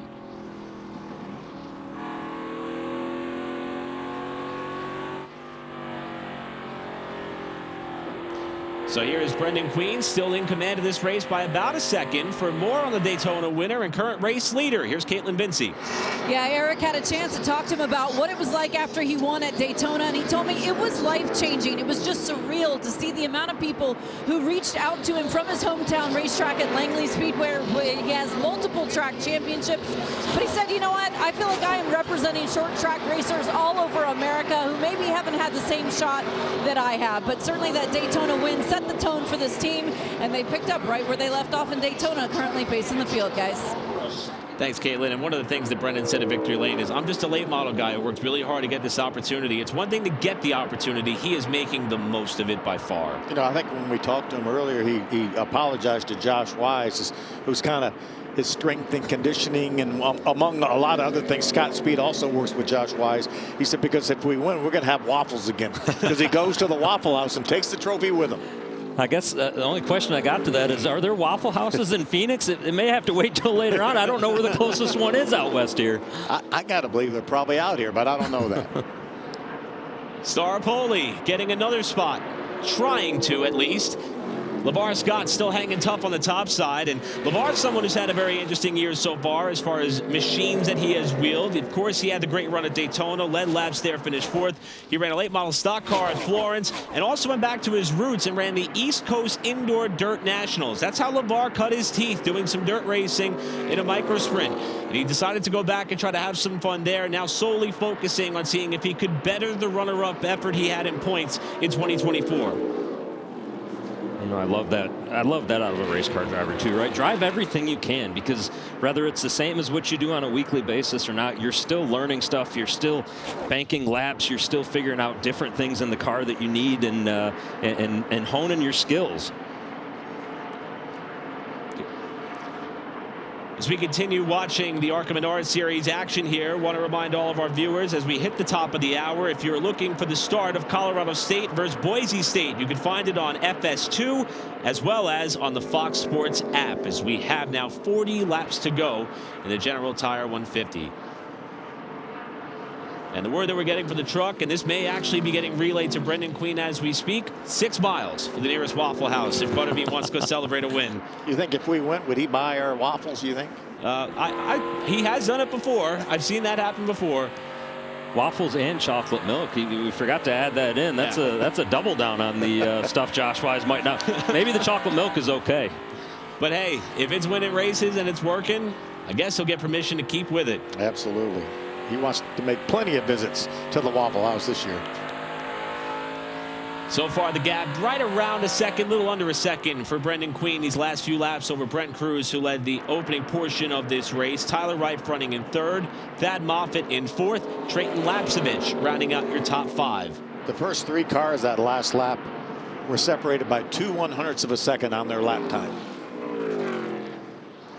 As we see Brent Cruz trying to chase down Brendan Queen right now. Little something noticed on that 18 car here the past couple times by in turns 3 and 4. Looks like he's maybe struggling just a little bit with the back of the race car as he exits the corners there. Tyler Reif in the Sigma Performance entry. As Phil mentioned earlier, the plan is to run the East Series full time, as well as select national starts, including this one at a racetrack which he celebrated top honors at before. A look back to Thad Moffitt and the Nitro Motorsports team.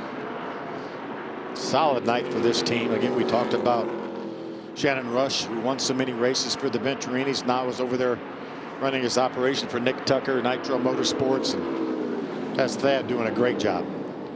Trayton Lapsevich running in the 5th spot. Trayton's a driver who could pick up on things really quickly. A lot of the places he visited for the first time in the States when he decided to take his talents down here. He ran really well right off the jump, including the big race at Martinsville where he finished 3rd on his first effort. Here's more Venturini teammates. Lawless Allen held the 6th spot for a moment. Patrick Staropoli continues his climb up through the field. He just made the pass for P6.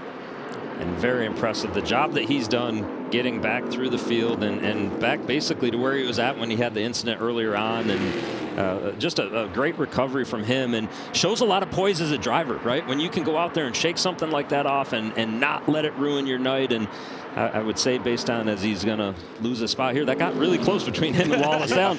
That is the spot that's so tough to judge on the racetrack. But, you know, we talk about his poise, and based on his credentials outside of the race car, I wouldn't expect anything less. Well, Brent Cruz has not been able to reel in Brendan Queen just yet. For more on the 18 car, here's Josh Sims. Well, guys, after the break, Brent Cruz was really happy with the adjustments they made to that car, complaining in the first leg of this race about being too free towards the end of that run. Felt it was really good, but then came back over the radio just a few minutes ago saying this car is really free right now. He's struggling, like Regan said up in the booth, and the team is telling him to work the right front a little bit more to see if he can help. But Regan, what can he do right now when the car is free and to try and help himself out during this run? Well, Josh, and that's a great report, because that tells us exactly what's going on. He's trying to save the right rear. You don't want to step that car out sideways if you can't right now, and it's difficult as a driver. What they're telling him to do to work the right front, maybe he's working with the fans in the car. You can sometimes turn the fans off to heat that right front tire up. That would help equalize them out just a little bit in terms of which side's hotter, which side's not hotter. But loose is a difficult condition for the driver to fix, quite honestly. Once it goes loose, you just got to be as smooth as you can to cool that tire off and try and get it to come back to you. And maybe driving the corner a little straighter if you're a little bit loose. Yep, drive it straighter, turn the wheel a little sharper, heat the right front up, and this battle right here has not stopped. These two guys are going back and forth, and just great racing by the both of them, and doing it cleanly as well. Can't help but think of all the hardworking men and women at Venturini Motorsports, because their cars have been really fast all night long, but somehow always in close proximity to one another. Yeah. That time they get a little bit of separation between Staropoli and Allen in what was a battle for 6th. And Staropoli now sets his sights on Trayton Lapsevich, who's a little bit further up the road. Brent Cruz has started to close in just a little bit on Brendan Queen for the race lead. 30 laps to go at the General Tire 150. Back for the finish after this.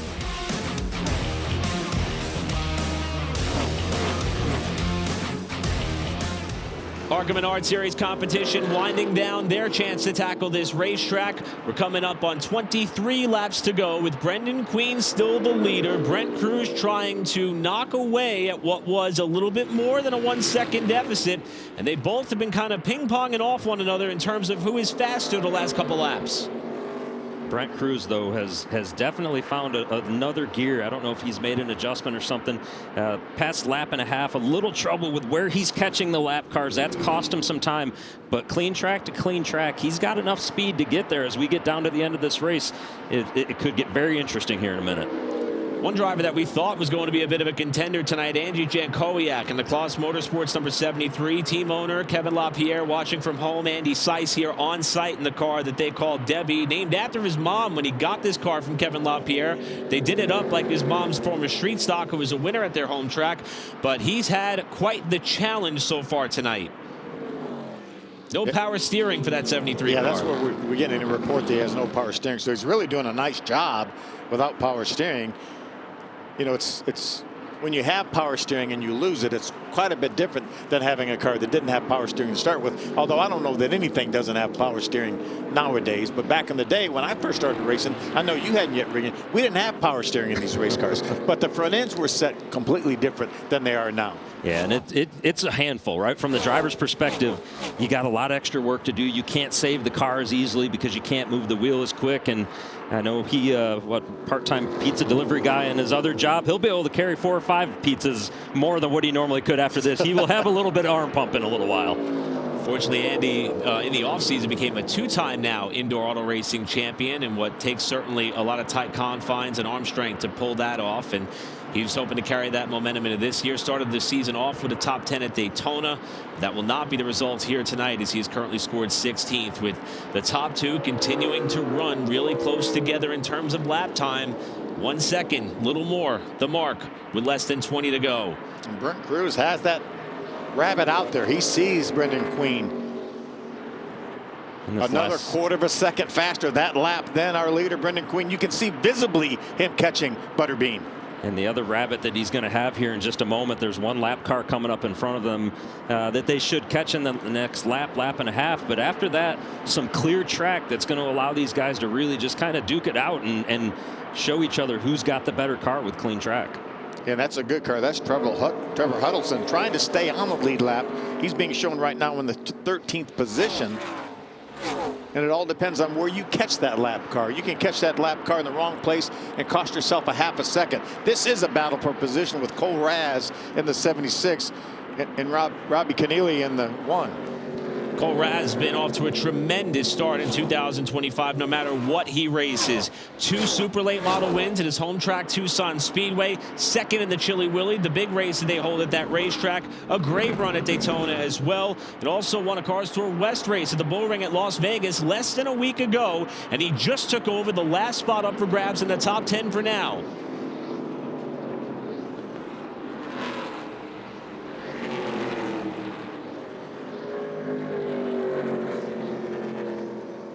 So Raz up to 10th ahead of Robbie Keneally. Still a great night for the Jans Towing Race Team, 9th and 11th respectively.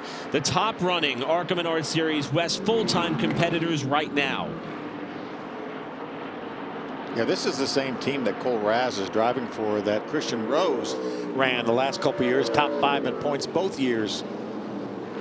Thought he had the funding to go to the Truck Series. It kind of fell apart at the last minute, unfortunately. So hopefully we'll see Christian Rose back either in the Truck Series or the ARCA Series before too much longer. Last couple laps, Brent Cruz was able to gain about 0.2 of a second, but he just lost it right back there. Butterbean responds with 15 laps to go.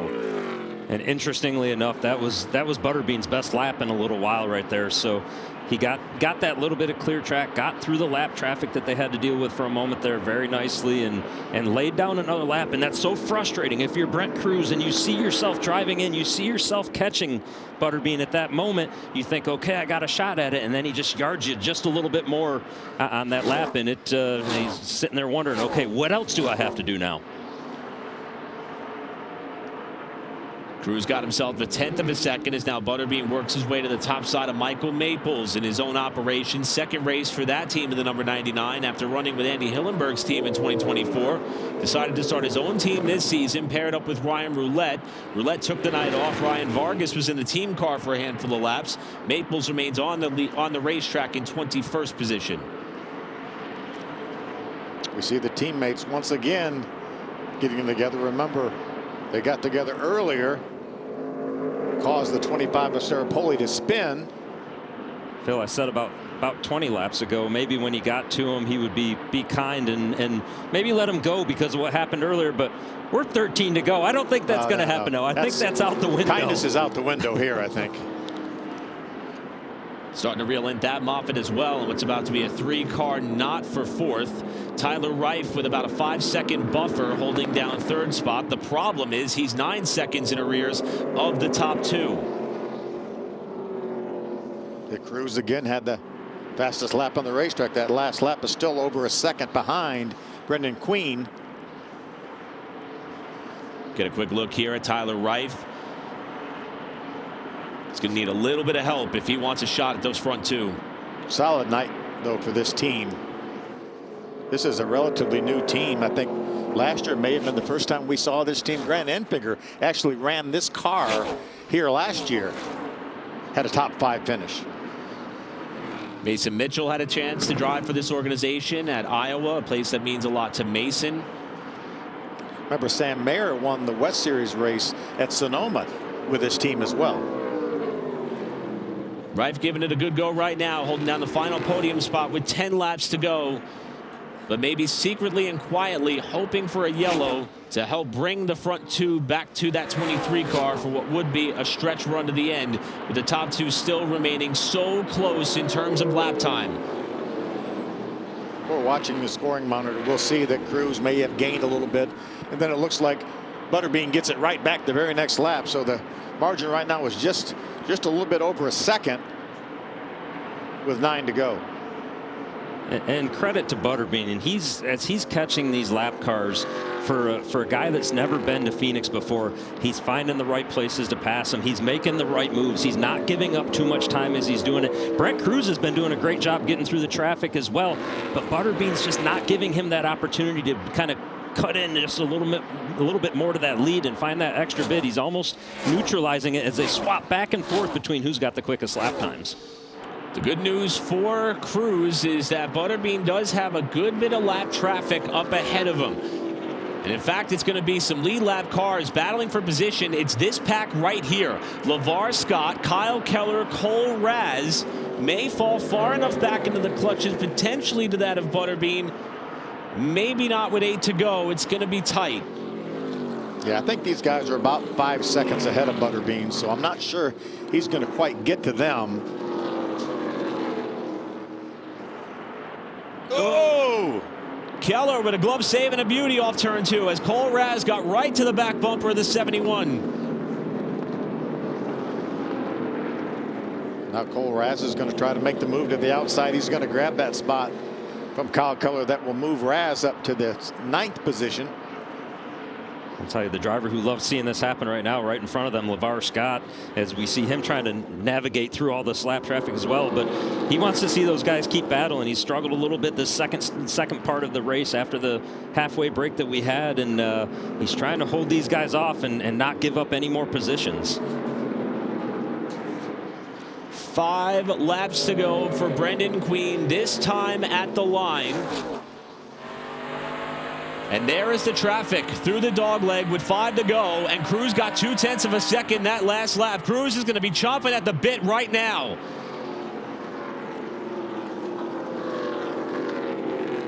Got a couple of cars between Queen and Cruz as they come off the corner.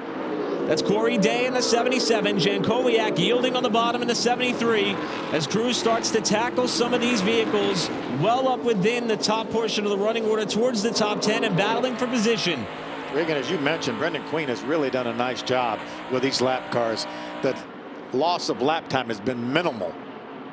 And that's something that he's learned on the short tracks, Phil. Over the years, you run into this a lot on short tracks to where you've got to be perfect. You've got to be precise as you work through that. Exactly what he's been doing. And now he's got 2 lap cars in between himself and Brent Cruz right now, which is good. How about this battle here? 3-car battle for the 7th spot. Actually, that moved up to, that's battle for the 4th spot. Looks like Lapsevich has it. Moffitt now back to 5th. Good job for Lapsevich not being slowed down after the tangle with Staropoli that drew our last yellow of the race up to this point. Meanwhile, up front, Brendan Queen was able to grab himself about 0.3 of a second last time around. 2 laps to go. I think the one thing that Brendan is hoping for is that this race stay green to the finish, as he's got a pair of teammates up in front of him running 10th and 11th with 1 lap car protection between he and Cruz. And we heard, and we see right there, Cruz getting a little bit loose in turns 1 and 2. We heard the report earlier from Josh about how he was continuing to get loose, and looked like he had managed it for a little bit. And unfortunately, the more he tried to hustle it, the worse that looks like it's gotten for him. And we saw Kyle Keller get really loose there just past the start-finish line. 1 to go. Keller's wiggling the car like he might be out of fuel. I think he might be out of fuel. Keller, the highest running driver for the West Series competitors, off the pace here on the final lap, and we got a spin and a caution. Yellow flag is out on the final lap after Tim Viens has gone around. In the ARCA series, we will finish under green. Take a look at the crew. They cannot believe it. And understandably so. You feel like you've got the race won, essentially, and we've been clean for so long, and all of a sudden it happens at the very end. Yeah, unlike NASCAR, if we get a caution on the last lap, they will have a overtime finish. Tim Viens for the Rise Motorsports team ends up looping it around to draw the yellow, and Kyle Keller, who was having a spectacular day on a day in which he said he knew matters oh so much, and I think he thought he was going to be able to limp it back to the finish line, but because the yellow flag came out on the white flag lap per the ARCA Menards Series rulebook, we will have a 1-lap shootout to determine this race. There's Viens way up high towards the wall. Throttled it up coming off the wall, and around he went. I mentioned earlier in the race, right? You don't want to get too high and jump the cushion, essentially, because while it might seem like the track looks clean, there is dirt and debris up there, and he got up there and into where that was at, and came right around on him as he was trying to keep it off the wall. Keller did make it past the start-finish line, but with this race now being extended for what will be a green-white finish, a green and white finish, just 1 lap is all it will be to settle this one. He's going to have to get a push back to the pit area, and he will likely fall multiple laps down waiting for that to happen. What a tough break, but what a tough break for Butterbean Queen, though. Inside of getting to that start-finish line to end this race, and the caution comes out. So if you're Butterbean, you're frustrated, right? You're frustrated in the race car right now because you felt like you had this race won. We saw the reaction from Shane Huffman and his team down there. But now you've got to refocus. You've got to immediately put that out of your mind. There is going to be a green and white finish here in just a moment. So now he's got to be thinking about exactly which lane do I want for this restart. Which lane's going to give me the best opportunity to clear Brent Cruz when I get to turn 1, but also maintain the momentum. Now on the opposite side, Brent Cruz ecstatic in the car. It's given him a chance to cool down his right rear tire, perhaps give him just a little bit more grip. Just have to make it 1 lap, right? It might not be quite as loose for him when this takes place. He's thinking the exact same opposite. He's thinking, okay, whichever lane Butterbean selects, what do I need to do to make sure I get ahead of him? How aggressive do I get right here? The one thing I'll say about Butterbean's car, every restart and start tonight that I have seen out of that 28 car, it has launched considerably better than the 18 car Brent Cruz, and that could be the thing that we're going to see here in a minute that decides this.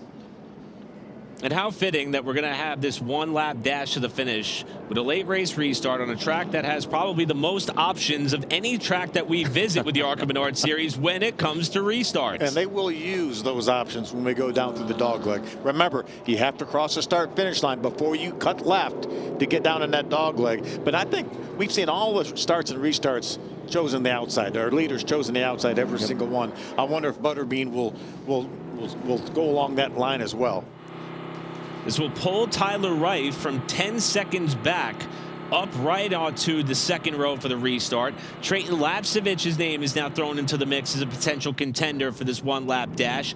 And Thad Moffitt having an amazing night at a racetrack, which, Phil, as you said earlier, is one that he's already had success here before, trying to better a 3rd-place finish that he had here a couple years ago. Yeah, I don't think we can rule out those guys in the second row for sure, because it depends on how hard Butterbean and Brent Cruz go into turn 1. You know, they could get together, and that could open up that inside line for those guys in the second row.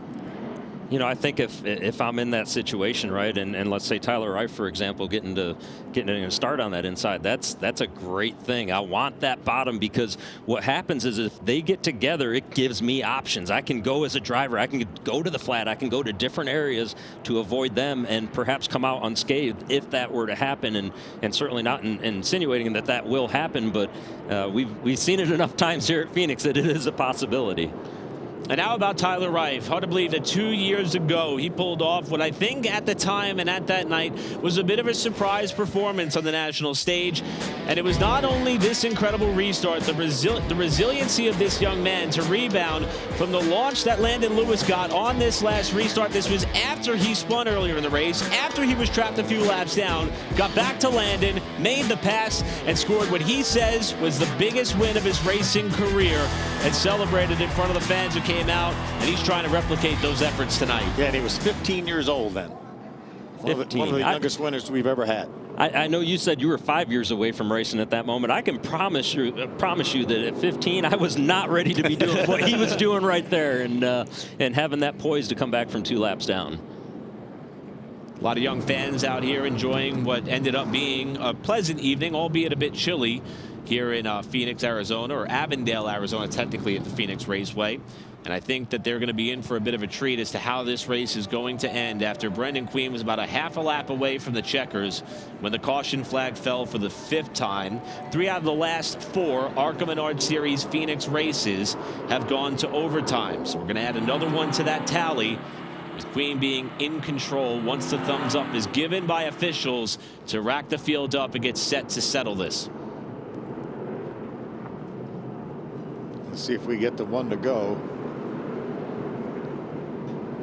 We are getting the 1 to go signal, and we see that Butterbean has taken the inside. So the first thought I have to that, Phil, is on the most recent restart, Butterbean was in second. He got the inside because Brent Cruz took the outside. He was able to launch so well that by the time he cut the dog leg, made up the ground there as well with the launch, he cleared him as they went into 1, and that allowed him to scoot up in the middle of turns 1 and 2.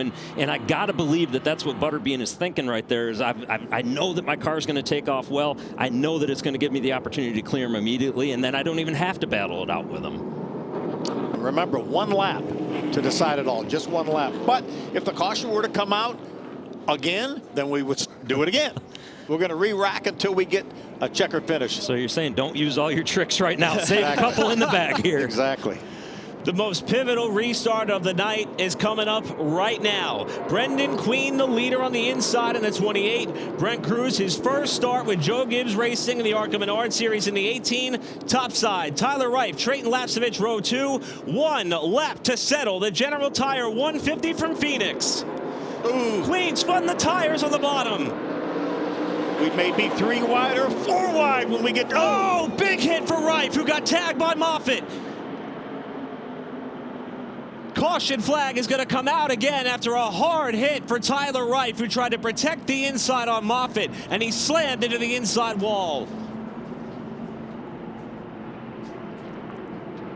The front end of the Sigma Performance 23 just about gone, except for some of the bodywork that remains. But Tyler Reif took a shot to go up the inside for the race lead. Moffitt was coming with him. The 2 made contact, and heavy impact to the inside wall.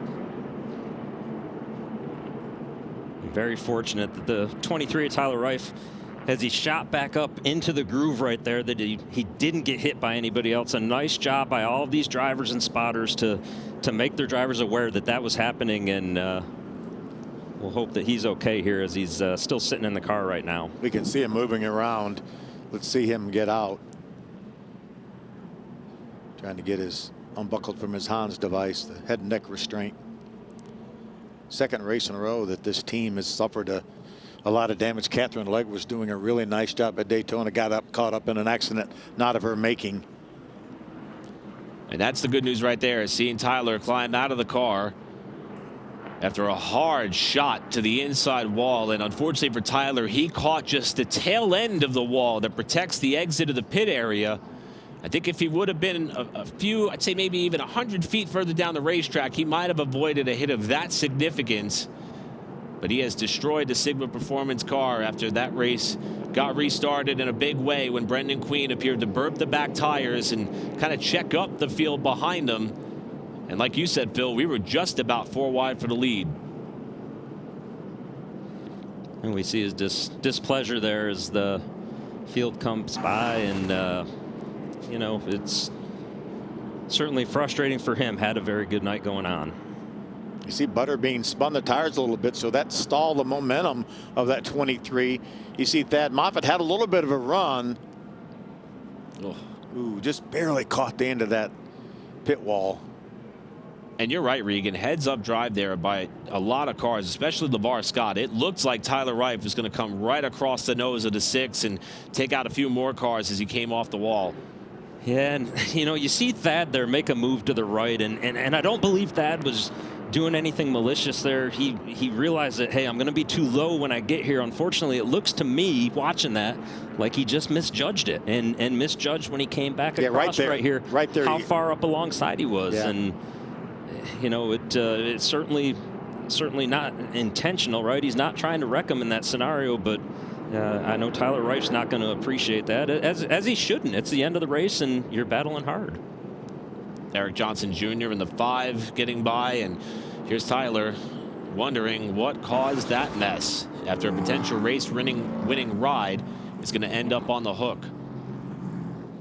Well, we're going to have to do it all over again. Well, the one guy that's happy about that as we sit here that we get another opportunity is going to be Brendan Queen, because Phil, you nailed it right away. Spun the tires. We saw that car jump sideways, and you know, now what he's got to be thinking about is, okay, did I pick the right lane? Did I pick the lane that I want? Maybe the bottom was a little dirtier than I thought down there. Maybe on these old tires, it doesn't have quite the grip in the launch. The other thing that he can be thinking about right now is maybe I got to buzz the tires just a little bit more. And what it means to buzz the tires is, as these guys come down the backstretch to get ready for green, they'll maybe put the car in 2nd gear and they'll gas it up as hard as they can, spin the tires, clean them off, make sure all that rubber's off of them, get a little bit of heat, much like a top field drag racer would do before they make their passes. Wrapping up our 6th caution of the race, getting set for our 2nd attempt at a 1-lap shootout to the finish, and what's been a very eventful General Tire 150 right from the drop of the green flag. 2nd race in a row. Bad luck for Isabella Robusto. Mechanical problem on the number 55 for the Venerini Motorsports team. Yeah, all that fluid is important, I think, to that car. That should be inside the car still. Yes. First caution for incident. Jake Bowman in the Bill McAnally number 19 lost the left front tire and went up into the wall in turn 1. He's still in the race and on the racetrack after they made repairs. And then a battle amongst teammates gone wrong after we see Trayton Lapsovich get up into Patrick Staropoli, and a great job by Patrick to keep it off the wall. And those guys right now are running in the top 5. You see Tim Biens to bring out the caution as the white flag was displayed. The flag person had no choice but to put that caution flag out. On the ensuing restart, it was Tyler Reif who got turned to the inside wall, so we were under caution number 6. And how about our top 5? Of course, we talked a lot about Brendan Queen and Brent Cruz tonight as the night has gone on, but Trayton Lapsovich running in 3rd position. Right now, this is his only scheduled ARCA Menards Series race, and he is trying to do everything he can to make the most of this opportunity. He's running in the 3rd spot. It appears as though he's been able to move past the contact with Staropoli. That's caused a little bit of damage on the right front of that car and rubbed away the General Tire lettering on that machine. But Lapsovich is someone who, as we said, very quick to learn and adapt to some of the toughest racetracks in the country. In 2024, he took his talents down here to the States. He ran very well on short tracks, and he's trying to prove it on a national stage right now. Thad Moffitt running in the 4th position. Patrick Staropoli, your top 5. Well, looks like we're not, we may be a couple laps away from a cleanup being done. And Patrick Staropoli jumping on the pit lane. And that's unfortunate for him. We just talked about being in the top 5, and got to be some sort of an issue. Yeah. For him to come down pit road. We're getting a report that there's going to be 2 to go at the line. Why don't we see if we can dial up Butterbean and see what he's thinking? Hey, Butterbean, this is a Fox booth. You got a copy? On the bottom, and that's me. That was his crew chief, Shane Huffman. Hey, Butterbean, Phil Parsons up in the Fox booth. You got a copy? Hey, I got you. All right, buddy, you've had a great race. Obviously, it looked like the bottom line didn't work as well as you have been restarting. What are you thinking for this next restart? Yeah, I think we're in a dilemma on that. I feel like you got to go bottom to protect yourself here. Obviously, I didn't want to see that yellow just a little too tight, and then I didn't do a good job on that restart on the tires. But I think we're gonna probably stick with it, try to protect the bottom here, not get split 3 wide, and hopefully have enough here. Man, I'd like to see it go to the finish there, but that's racing for you, and we'll give it all we got right here. All right, buddy. Thanks for talking to us. Finish her off. Thank you. And Regan, he pretty much reiterated what you had said prior to the last restart. He has prioritized having the advantage or being able to control the race, hopefully by the time he gets to turn 1. Yeah, and I like that move, and I liked it the first time. I like it this time as well, if indeed he stays on the bottom as he just told us he was going to do. He knows now he's got to be a little bit more cautious with that wheel spin. He knows now that he maybe have to clean them off, as I said a moment ago, and the mistakes that he made. Butterbean's an intelligent race car driver. He is going to fix those mistakes. It's not often that you get a second chance out there. He is getting a second chance, and keep the control of the race. Control what the guys around you are doing. If he launches the way that we would expect him to, then they shouldn't be able to get down to the inside, and he can dictate how far his car goes up in turn 1 if he needs it to. Unfortunately, we've broken the record for the longest ARCA Menards Series race at Phoenix, surpassing 163 laps here with 1 still to go. And as we've said before, if another caution develops, we would have to hit the refresh button on this process as the pace car will head to the pit lane. At least 1 more lap to go. At least. Brendan Queen has elected the bottom for the 2nd restart in a row. Brent Cruz outside. Trayton Lapsevich inside row 2 with Thad Moffitt making up your front 4. We'll try it again. 1 lap dash to settle the General Tire 150 from Phoenix. Butterbean and Cruz bring us down for the restart. 1 lap to settle it.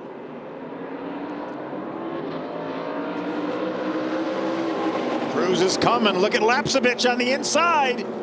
Lapsevich with a great drive to the bottom. 3 wide for the race lead as they go to turn 1. Butterbean washes wide as there's contact behind him off turn 2, and Butterbean has got the lead, but not by much. Final corner. Cruz trying to get to the bumper. He's to the inside. Here they come to the checkered flag. Queen off the wall, and Cruz is going to win on his Joe Gibbs debut at Phoenix. What a finish at Phoenix Raceway. 3rd win of his ARCA Menards Series career and his 9th start. His last one came on dirt. His first one came on dirt. But for the first time in his ARCA career, Brent Cruz is going to grab a win on pavement, and he does it in his first start for Joe Gibbs Racing on the ARCA Menards Series side. We saw Butterbean getting to the outside wall, but I don't believe there was any contact between the 2 cars. Didn't think I saw anything, and quite honestly, Butterbean had a good restart, did what he needed to do in turns 1 and 2, took it up the banking just a little bit, and when they came off of turn 2, you could see them both run down to the bottom a little bit right there, and I don't know if that affected Butterbean's angle into the corner or maybe threw him off just a little bit, but they were down pretty low on the racetrack, and credit to Brent Cruz, right? He reset as they went into turn 3. He knew that his opportunity was going to be to get to the bottom and to try and root him up just a little bit there, and certainly when they did that, they were both in the gas, and Butterbean just appeared to jump the cushion just a little bit, but what a fantastic finish. A decent jump by Brendan Queen on the bottom, but look at Brent Cruz from the outside. I thought Lapsevich was going to maybe grab that lead, but he couldn't quite hold the grip as they got down to the corner. And this is where Butterbean appeared to have Cruz cleared off the corner. He slid up to take the spot. Cruz tucked in line. And this is where it got really close getting in the corner. And Phil, you're right. No contact front to back right until there. Yeah, they were both giving it all they had. I would call no harm, no foul on that one. Just slight contact door to door. 2 drivers battling hard at the end of a race and both wanting the checkered flag. And, you know, great for us to watch. I'm sure Butterbean maybe doesn't love what happened in the middle of the corner right there. But, man, you got to go for it. And Brent Crews getting to do the burnouts here.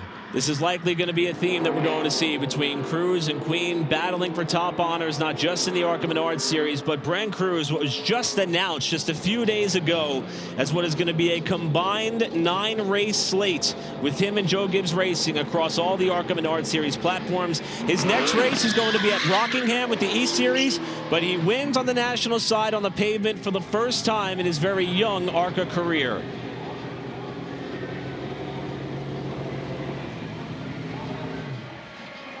Started off 2025 with a win in a stock non-wing division at the Tulsa Shootout, and has been prioritizing his stock car efforts. He's got his truck debut with Tricon Garage coming up at North Wilkesboro, but he'll be taking the ARCA Menards Series trophy from Phoenix with him all along the way for the rest of his 2025 season, as he will get to celebrate in front of the fans here at Phoenix.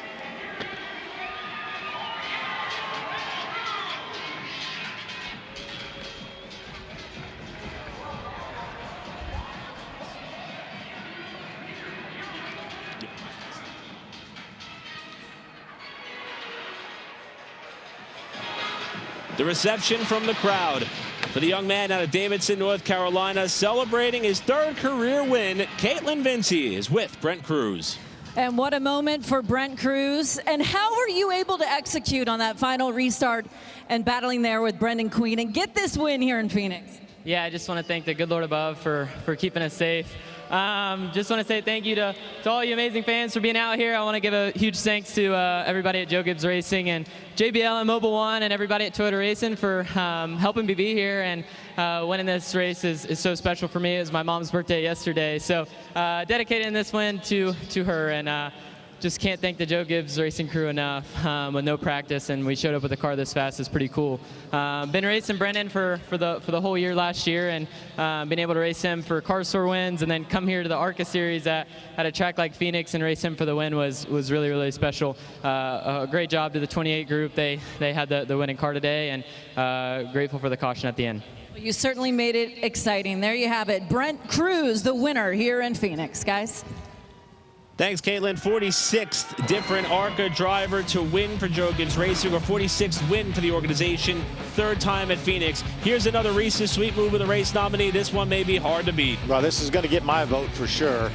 Just a strong move to the inside. Slight contact there as he got a little bit loose.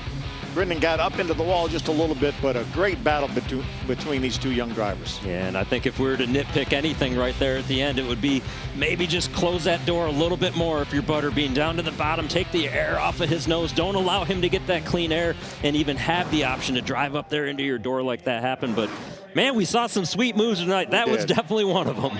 Don't forget ARCARacing.com, Monday, 3 p.m. Eastern time, to see who is crowned with the Reese's Sweet Move of the race. The other end of that amazing battle to the checkered flag, our runner-up Brendan Queen is with Josh Sims. And Butterbean Queen comes home 2nd place tonight. As you had a chance just to watch back that final lap, what would you have done different there? Honestly, I don't want to say nothing to get myself in trouble, but it's just frustrating.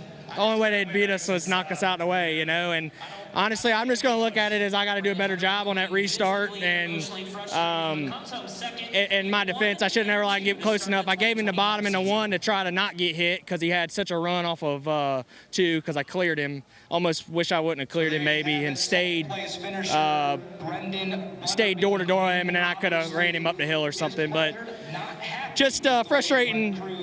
This Pinnacle Racing Folsom Fence Supply Chevrolet was fast, and I just got to thank everybody at Chevy that's worked with me. And you know, we'll analyze this, and I'm not going to look at it at what he did. I'm going to look at what I can do better because you know, just don't let them get close enough. Honestly, it sucks because it's a 1-lap shootout, so they're going to be close to you. But super happy with this Pinnacle Racing group. I mean, they knew we were here, and good points night. You know, obviously we'll just get ready for the next one.